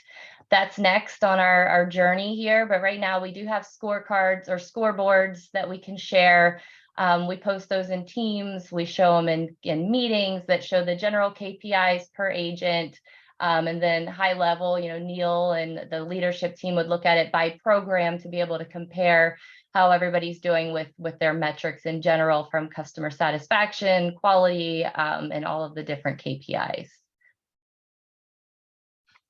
And some case studies that we've kind of found along the way, what is this automation of quality producing for us? So a huge one that we've seen is improving our first call resolution. So How does it really work? I won't read all of this to you guys that's on the screen, but since we're able to listen to all the calls, identify trends, and identify issues quickly, we can get in place to fix processes, to fix training, to eliminate those callbacks that continue to happen. So there's a study that we read that said up to 60% of calls in a lot of the call centers are actually callbacks, where their answer's not getting resolved at the beginning. So we really dove into how do we fix this first call resolution using these analytics. And we're finding when we dug into the data that there were specific issues that were driving, 60-70% of the callbacks. And if we're able to then partner with our clients to maybe we need to improve that process. So is everyone calling back because the refund process just is kind of clunky, and we give recommendations. If we fix this and this, then maybe we can resolve those calls on the first time. Sometimes it's training, sometimes it's just agents that need specific training, but we found that we can actually prove and show through case studies to our clients and potential clients that first call resolution is something that improves by using the quality, the automated quality, and then that ultimately improves their cost and their spend, because there's not as many calls coming through that need to be handled. So that's a big one for us. Kind of walked through some of this, but how does it do it? It analyzes all of the calls. We can rely on the actual data as to why the calls are coming through and what's happening versus an agent needing to maybe type in the disposition, or an agent writing in, was the customer happy? Sure, the customer was a piece at the end, but now we have a system telling us this was how the tone ended of the call. The customer was happy. This is what the call was definitely about based on what it hears. And we're able to identify those repeat calls, get to the root cause of why the calls are happening over and over, and identify those process improvements. Why, obviously, better customer experience, improved retention of customers. So customers are going to come back if they're getting their call answered right away, and then just process efficiency overall. And then another one, big one for us, is decrease absenteeism and turnover. So what can the system, how does it help? It identifies causes. We can identify agents that are hired for a program where maybe they're just not a good fit, and we're able to identify that up front. Hopefully coaching and training can help, but that does happen. And if those calls are constantly being flagged, if when the team lead or supervisor is reviewing, all of Cindy's calls and they're just all, poor, then maybe Cindy wasn't the right person for the job. Lack of skills, lack of support. Maybe we're seeing that this team leads, all of their agents are having trouble with not being able to get their questions answered on, if they're putting their customers on hold so much, and we can then dig in and see they're asking for help and they're not getting the help, then maybe there's training needed of a team lead or of a supervisor. Poor engagement, same thing. And then tools and technology. Sometimes we see in digging in, there's a technology issue, and we get with the client, or if it's our technology, with our IT team, to improve the technology to make sure that the agents have what they need to actually be able to do their job. And then using the knowledge that we gain from the conversational analytics, from these reviews, we can support our employees' well-being, which is a big benefit to us. We know that happy employees, like I said, tend to stick around longer. We care a lot about our employee morale and engagement. So we have seen that this system has only helped improve that. So transcripts, I briefly mentioned to you guys, so the systems can review emails and texts and things like that, but when it comes, that's already in text. When it comes to calls, it does transcribe every single call into text.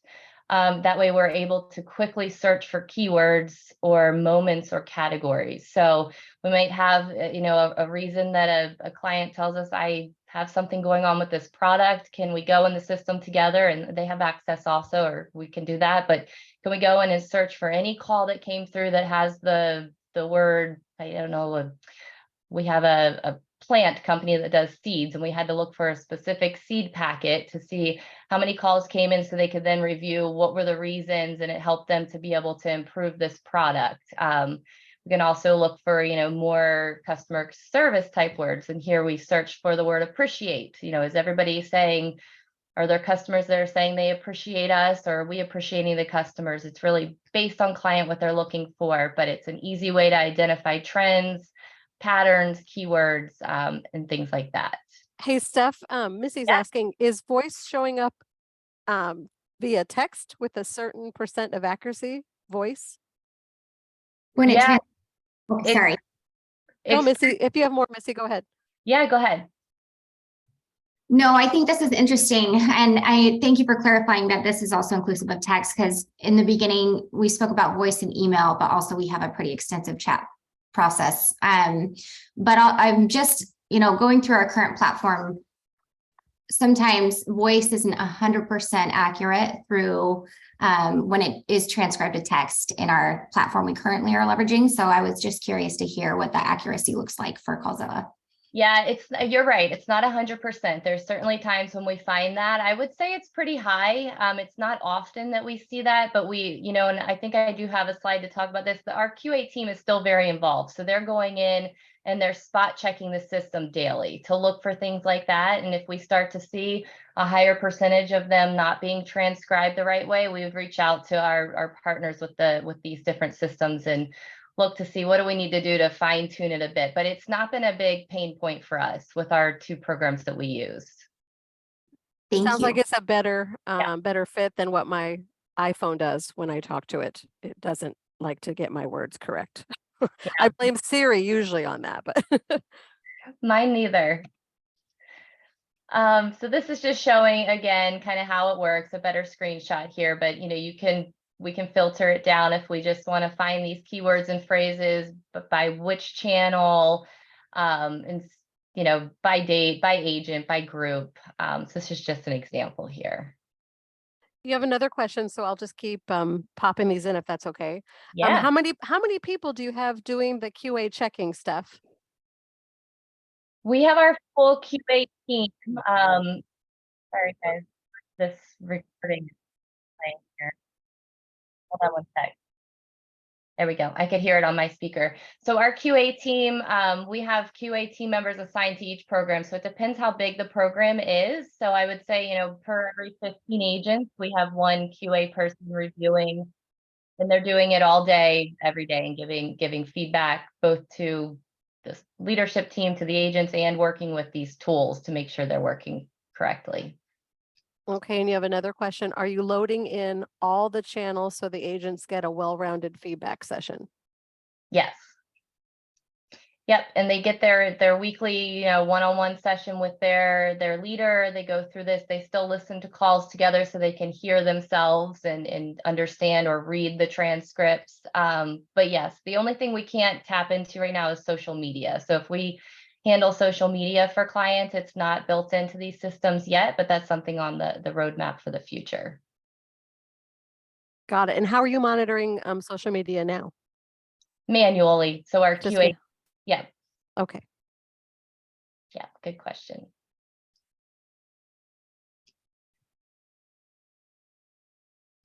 Okay, and then calibration. So we store all of the call recordings are obviously in here, the transcripts, and this is what I was just mentioning. So we still listen to the calls to verify and adjust. So we put this silly picture in there, trust but verify. We love the system. It's super helpful. It's, building those case studies I mentioned before, but it's still really important for us to listen and make sure that the system's working as it should be, and that our leaders are in tune and still hearing the calls and really understanding what they're about versus just taking the system at, face value, if that makes sense. Some scorecards. So I mentioned the scorecards. We can search and build the scorecards differently, but you can search per agent, per team. You can build them by trend, like by disposition. Manually scorecards. You can still dive in when the supervisor or QA is reviewing these and add more details and more feedback to them if they want to. And then everything is stored directly in the system. So it's easy to search and everything's kind of kept in one place.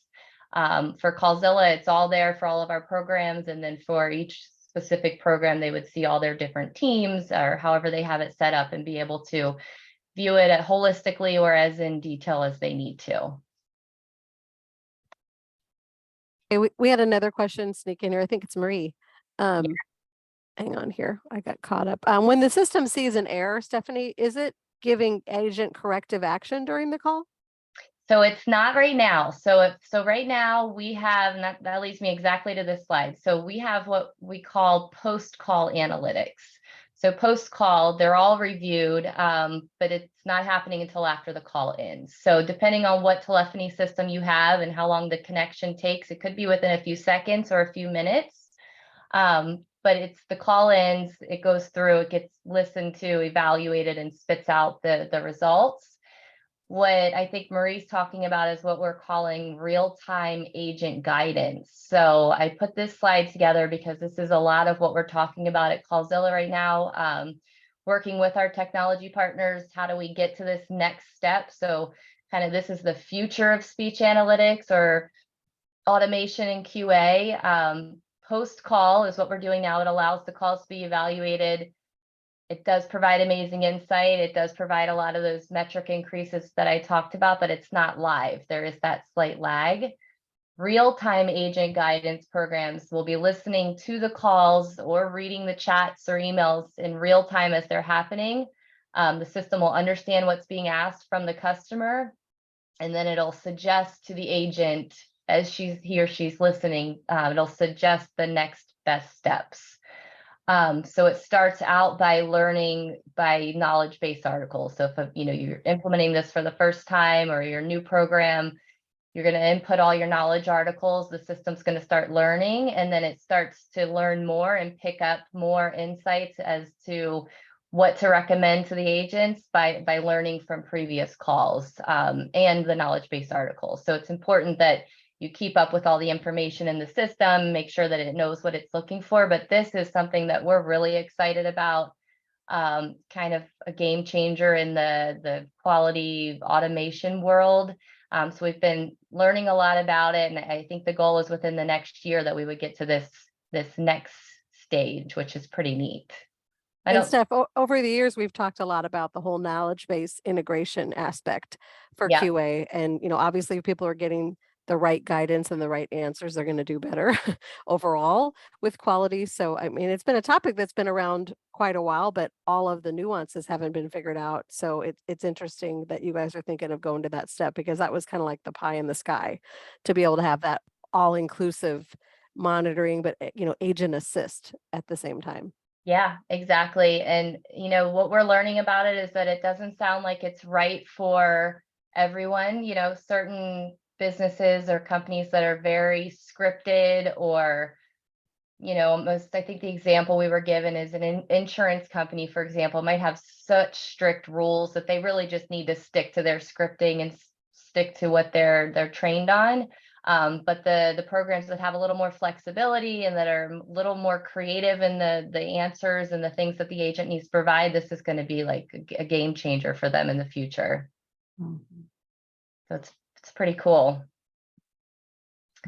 So that's what I have for examples and screenshots. So curious what questions you guys have, or does anybody have experience, with a fully automated QA program that they're using?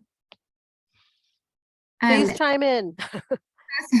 Stephanie, so I am actually pretty curious to learn a little bit more about this, but I think that we've coupled our quality evaluations with live listening as well as with like our automated form of analysis, because of the fact that our business moves so quickly.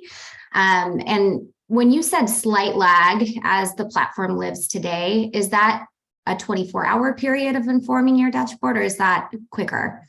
No, it's usually within minutes. So the way I understand it is it's based on which phone technology. So if they're using, since we have multiple clients, some clients come with their own technology that they want us to use. So we have to integrate the phone system with our speech analytics tool.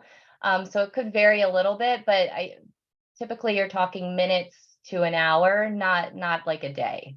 Awesome. Thank you. Yeah, of course. I thought that was so fascinating since we just came out of the data reporting workshop last month.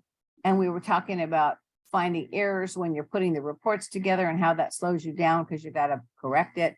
And then we were also talking about just the upkeep of the corrections and that kind of thing. So the closer we get to immediate corrections, the better the data is. Therefore, the whole upstream process of where it gets reported and how reliable you get, you become known for your reliability and people can use your data more appropriately for decision making. All those things tied to the QM process. Yes. Stephanie, is there any phone system you're not compatible with? No, not that we've had yet. No. So we've been using these tools going on 2 years, and we integrate with so many different platforms, and we've made it work with all of them so far.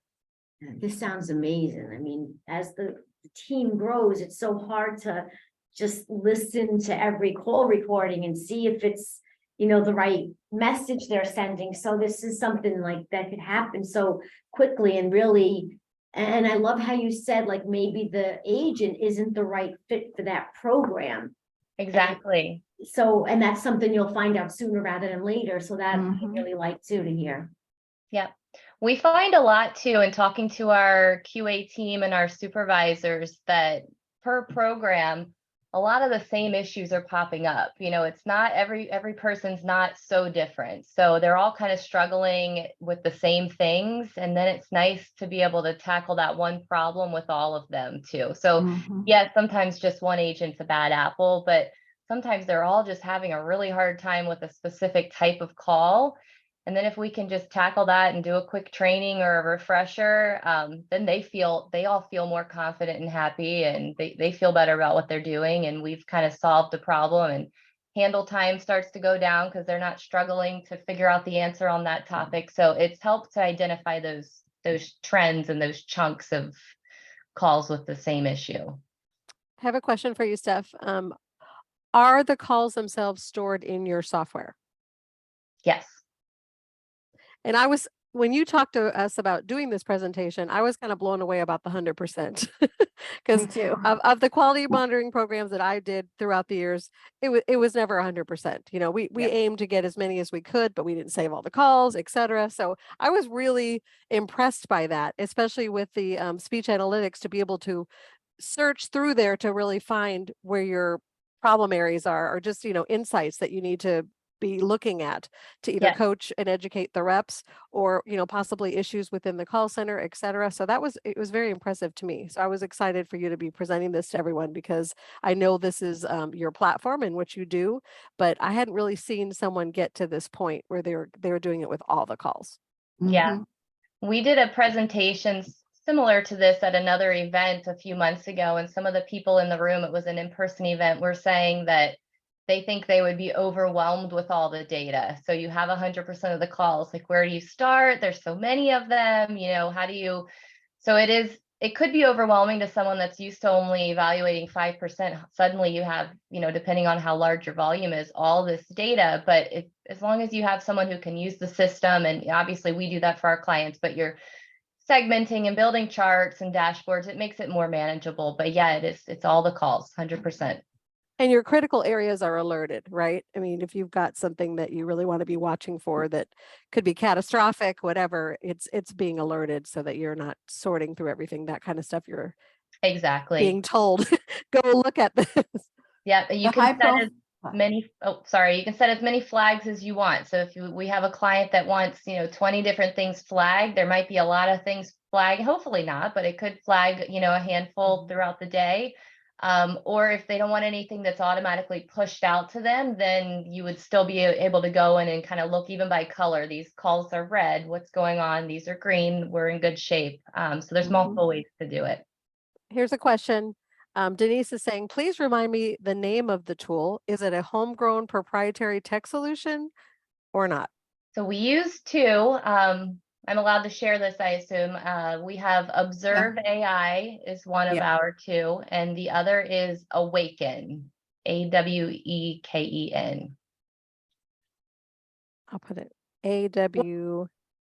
EKAN, like that, or no? Oh, wait, Awake, Ken, awaken, the other like way around. awaken. Hello, I can spell. Thank you. Observe AI and awaken. You I got got it. it. Yes. I got it. Thank you. Yep. So the screenshots you guys saw were kind of a combination of the two. Cool.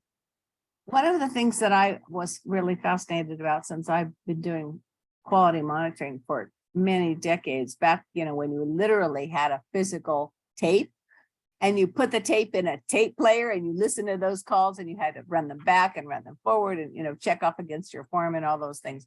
It's evolved tremendously, but the limitations to all of the prior systems were the fact that you were only listening to a selection of calls. So part of your time was wasted trying to figure out calls that you could monitor, because there's a lot of calls that come in that were short and weren't monitorable, if you will. But with this, it does, since you're doing 100%, it doesn't matter how big or how robust the call is or how minor and unimportant. You get it all, which truly gives you a better look at the agent's performance. And if you apply what Rick was teaching us the other day about looking at the outliers, even if you have an overwhelming amount of data, if you chart it and look at the outliers, you know where the low hanging fruit is and what you need to work on right away. Yeah, exactly. When you look at your data, can you, I'm assuming you're able to report it, to look at it agent by agent, but can you look at it in the aggregate, like teams of agents? Like, can you segregate out your new teams, your newbies from your seasoned agents and that sort of thing? Yep, you can build the groups however you want to. So for us, quite often it's what we're looking at is the different programs, but within a program, if you wanted, less than 60 days they've been on the job and the more tenured employees, you can build it out and see it that way, like in a dashboard. Very cool. Very cool. You guys can see why I thought this was a really worthwhile program to show you, because we have really covered the gamut of all kinds of quality monitoring programs here and different levels. You can see some people are still, doing listening to calls with live agents, and some people are going as far as what Stephanie has shown us. But I think we've seen over the last 2 days a complete array of what can be done, what is being done, and where people's points of pain are. And I keep buzzing the chat with the survey. So we really want your feedback. We haven't done the quality monitoring workshop since 2018. So definitely give us some of your feedback. Do we have more questions for Stephanie? We do have a couple more minutes if anybody has more questions for her. Stephanie, this is Angela from Freshpet again. Do you, this information, it's obviously kept internally, but do you share it with your clients? Do they get involved in helping you, like in looking at the report in monthly, weekly? How involved do you get the clients with this information? So we absolutely share it all with them. It's for our clients as much as it is for us. And we want them to be as involved as they're willing to be. So with our clients, we typically have weekly, monthly, and quarterly meetings. And at every meeting, we're looking at the data from speech analytics, talking through it, areas of improvement by agent. And we always need our clients' buy-in and help also. So if we see that there's maybe an issue with the process, we're going to say, can we look at this together? Or training, we want to, maybe enhance this training tool. So absolutely. Yeah, we want them to be part of it.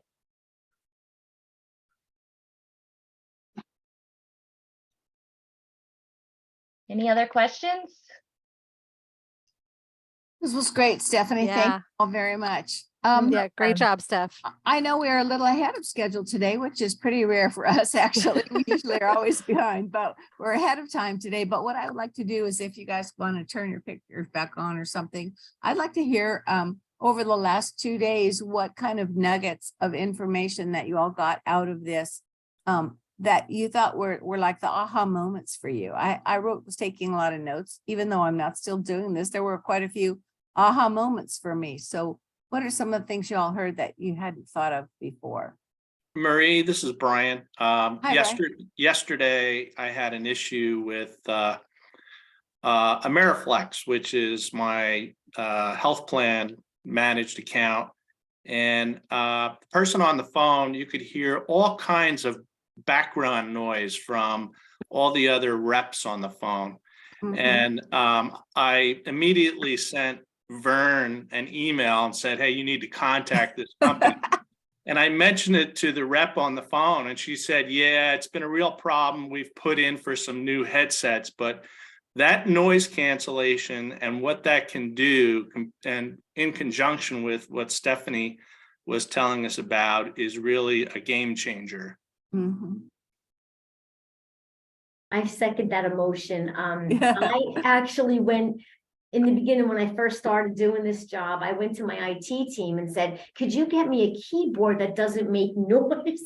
Never realizing you can just get a headset that's going to block all that noise out. So I thought that was really fun to hear. A no-click keyboard, yeah. You know, I was thinking about Vern's presentation because he has lots of retail clients, but clients who are not just contact centers. I mean, think about the noise cancellation when you're talking to the headset or talking to the worker who's wearing the headset at like a grocery store or Staples, or, you know, working on a warehouse dock or something like that. The value of the noise canceling is just amazing. Another thing on the survey, everybody, is we are asking, what else do you want to see workshop wise in 2023 to help us kind of pick that? So there, and we gave you time to do it now. So this is something I've learned. If we have you do it before you leave, you will do the survey. After that, it's pretty difficult to get everybody's opinion, but that it is something that we're trying to ask everybody. What are the other kinds of workshops you really want to see in 2023? And that is one of the questions. Cindy, we do have 3 responses now. I'm checking. That's not Okay, enough. good, Data reporting good. has Thanks, a Ryan. ton Come on. more. One of keep the going. things that was kind of an interesting concept for us, and I think I captured it really quick yesterday. It was a very interesting idea to me, is measuring the bot, because your bot, your needs change, and whatever you've programmed your bot to be is only as good as when you did the work originally. So measuring the bot's performance and the bot and algorithms, I thought that was an interesting thing that I haven't seen from or heard from anyone else in the past. Yeah, because we got to QA the bot too, because the bot needs to be QA the giving right bot. information, right? Whether And it's QA, human or yeah. not. Mhm. Okay, come on. If you don't talk, I'm going to have to call on somebody. They're actually talking. Did you see that? Have you seen the chat, Maria? Are you looking? They are No, actually saying I will. that. Yeah. I can read them if you want me to, but you know, one of them, Maria, I think was saying the past 2 days was great with all the information being presented. I have a better understanding of the technology that's being used in you know, all these different industries, which was one of our goals to show people diversity there. Fawn says lots of great info. Already went back and shared it with other members of our leadership team, from the outliers to the headsets. Cool. I think some of the things that I liked about it was when we briefly mentioned the Southwest and the love points to the evaluation score, being able to add that.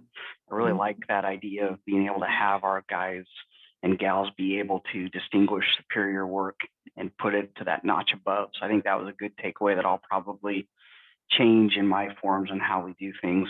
Also really liked the idea of breaking down the where did my notes go? I wrote it.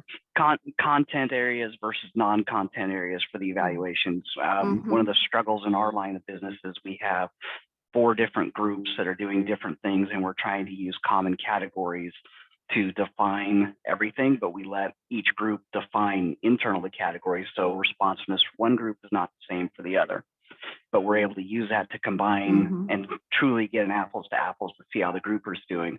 I like the idea of being able to have broadening it out to just content versus non-content, and being able to have more choices and more options to evaluate. And then the other takeaway that I really like too, that I hadn't really thought of, is we take an active job with nesting our new agents. So as we get a new agent in, we evaluate a lot. We'll probably do 3 to 4 evaluations per week on the person on casework. And then as their scores get better, we'll release that score, and they'll get to go down to once a month. And then once a week. And then once they hit the next level, then we'll evaluate them once a month. Did really like the idea of going back and looking at processes as we implement something new and a new change, really looking for that in the data. And even though you have your rock star agent, if you've been implemented a new process, we really should take a step back and see how they're doing. So I think those were my big takeaways. So Thanks, John. And John is part of our auto community, but he is they actually have trucking, right, John? yes, we're with Navistar. We build class 3 through 8 commercial vehicles, the international truck brand. So, Perfect. and we Say hi actually, to say hi to our friend Jim for us too. yep, Yes. we actually have all the SOCAP people in today. I was going to say, Okay. I know something's going on there. Yeah. You guys were hosting a tour and luncheon at Navistar, so I'm glad Yep. you could still be here. So we appreciate you still tuning in for this part, but do say hello to him for us. Will do. Central Thank region, you. the Central Region meeting is there, so give Jim a Yes. big SOCAP hug for all of us. Yes. The, And Denise had something in the chat, Marie. Denise, yes. So for 2023 workshops, would love to see expanded section on how BPO shares the monitoring effort with their clients for specialist analysts versus leadership. Okay. Denise, will you please put that in the survey? Yes. We look at this together when we do our planning. So please put that in the survey. We would love to reflect on that more. You know, one of the things that Cindy and I enjoyed when we were, putting this session together is the diversity of what's going on in everybody's center. If you notice from the first survey, everybody, it's almost like monitoring to give agents feedback is kind of like the price of admission. But it's all the other things that people are doing with their survey and how they're using it for processes and process improvements, for product improvements, for picking up little nuggets and insights that perhaps nobody had actually even thought about that are coming out of the quality monitoring process. So, this ain't your father's Oldsmobile to coin a phrase.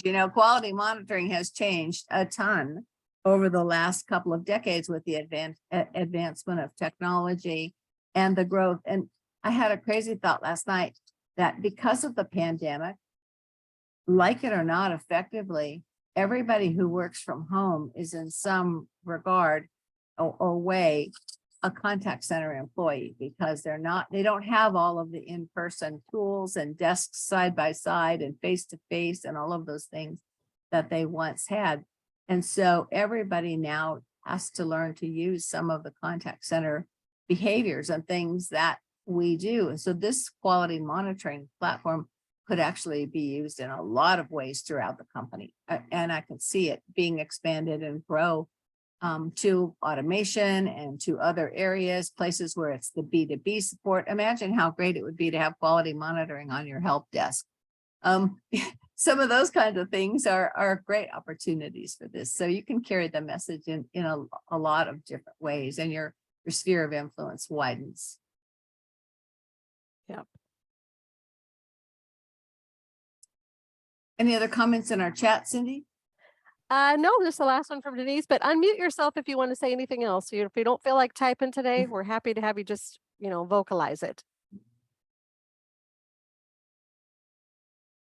Well, then if we don't have a lot more going, we should just give everybody back a half an hour into their day. Remind people to attend the Central Region meeting today at Navistar if you're in the Central Region area. Next month, we have our final timely topics on Thursday, which is of course free to also SOCAP members. It is going to be on the topic of, is email dead? And that is an issue that we've been discussing, led by our friends from Nike.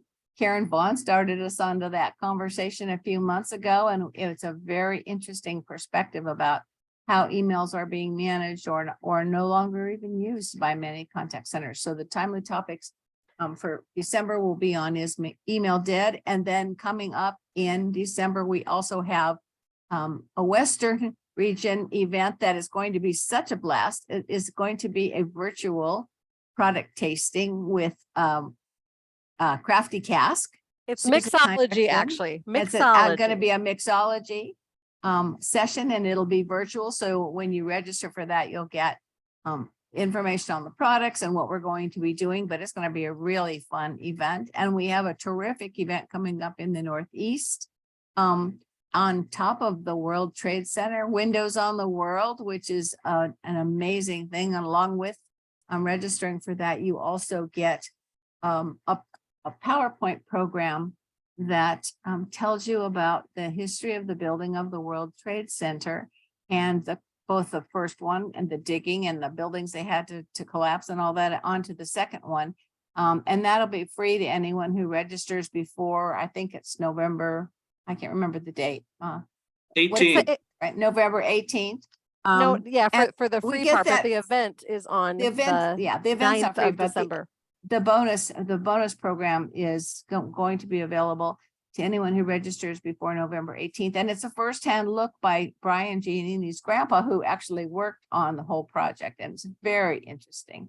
So for those of you who are lucky enough to be in the New York City area, I hope you will take time to attend that event. It's going to be a really terrific event. And it's actually watch at One World information. Observatory, everybody. It's actually Windows of the World was the last one. This time Yes. it's called One World One World. Observatory. But one thing you should know is it is limited. So there's only a limited number of tickets. So if you're interested, please go sign up soon. And next year in 2024 calendar, we're putting together. We are going to have more in-person events. We're going to go back to having more regional events in hub cities around the country so that you can get together face-to-face more frequently, along with our workshops and our 2 symposiums in spring and fall. We should be announcing the dates and places for those very soon.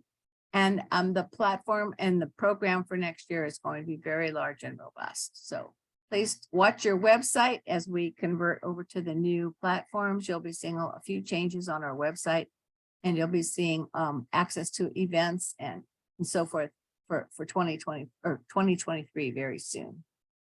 So with that, I think we should call it a day. Brian, thank you all for attending. And Brian, you could stop the recording now and have a great day, everyone. Thanks, everyone. Thanks to our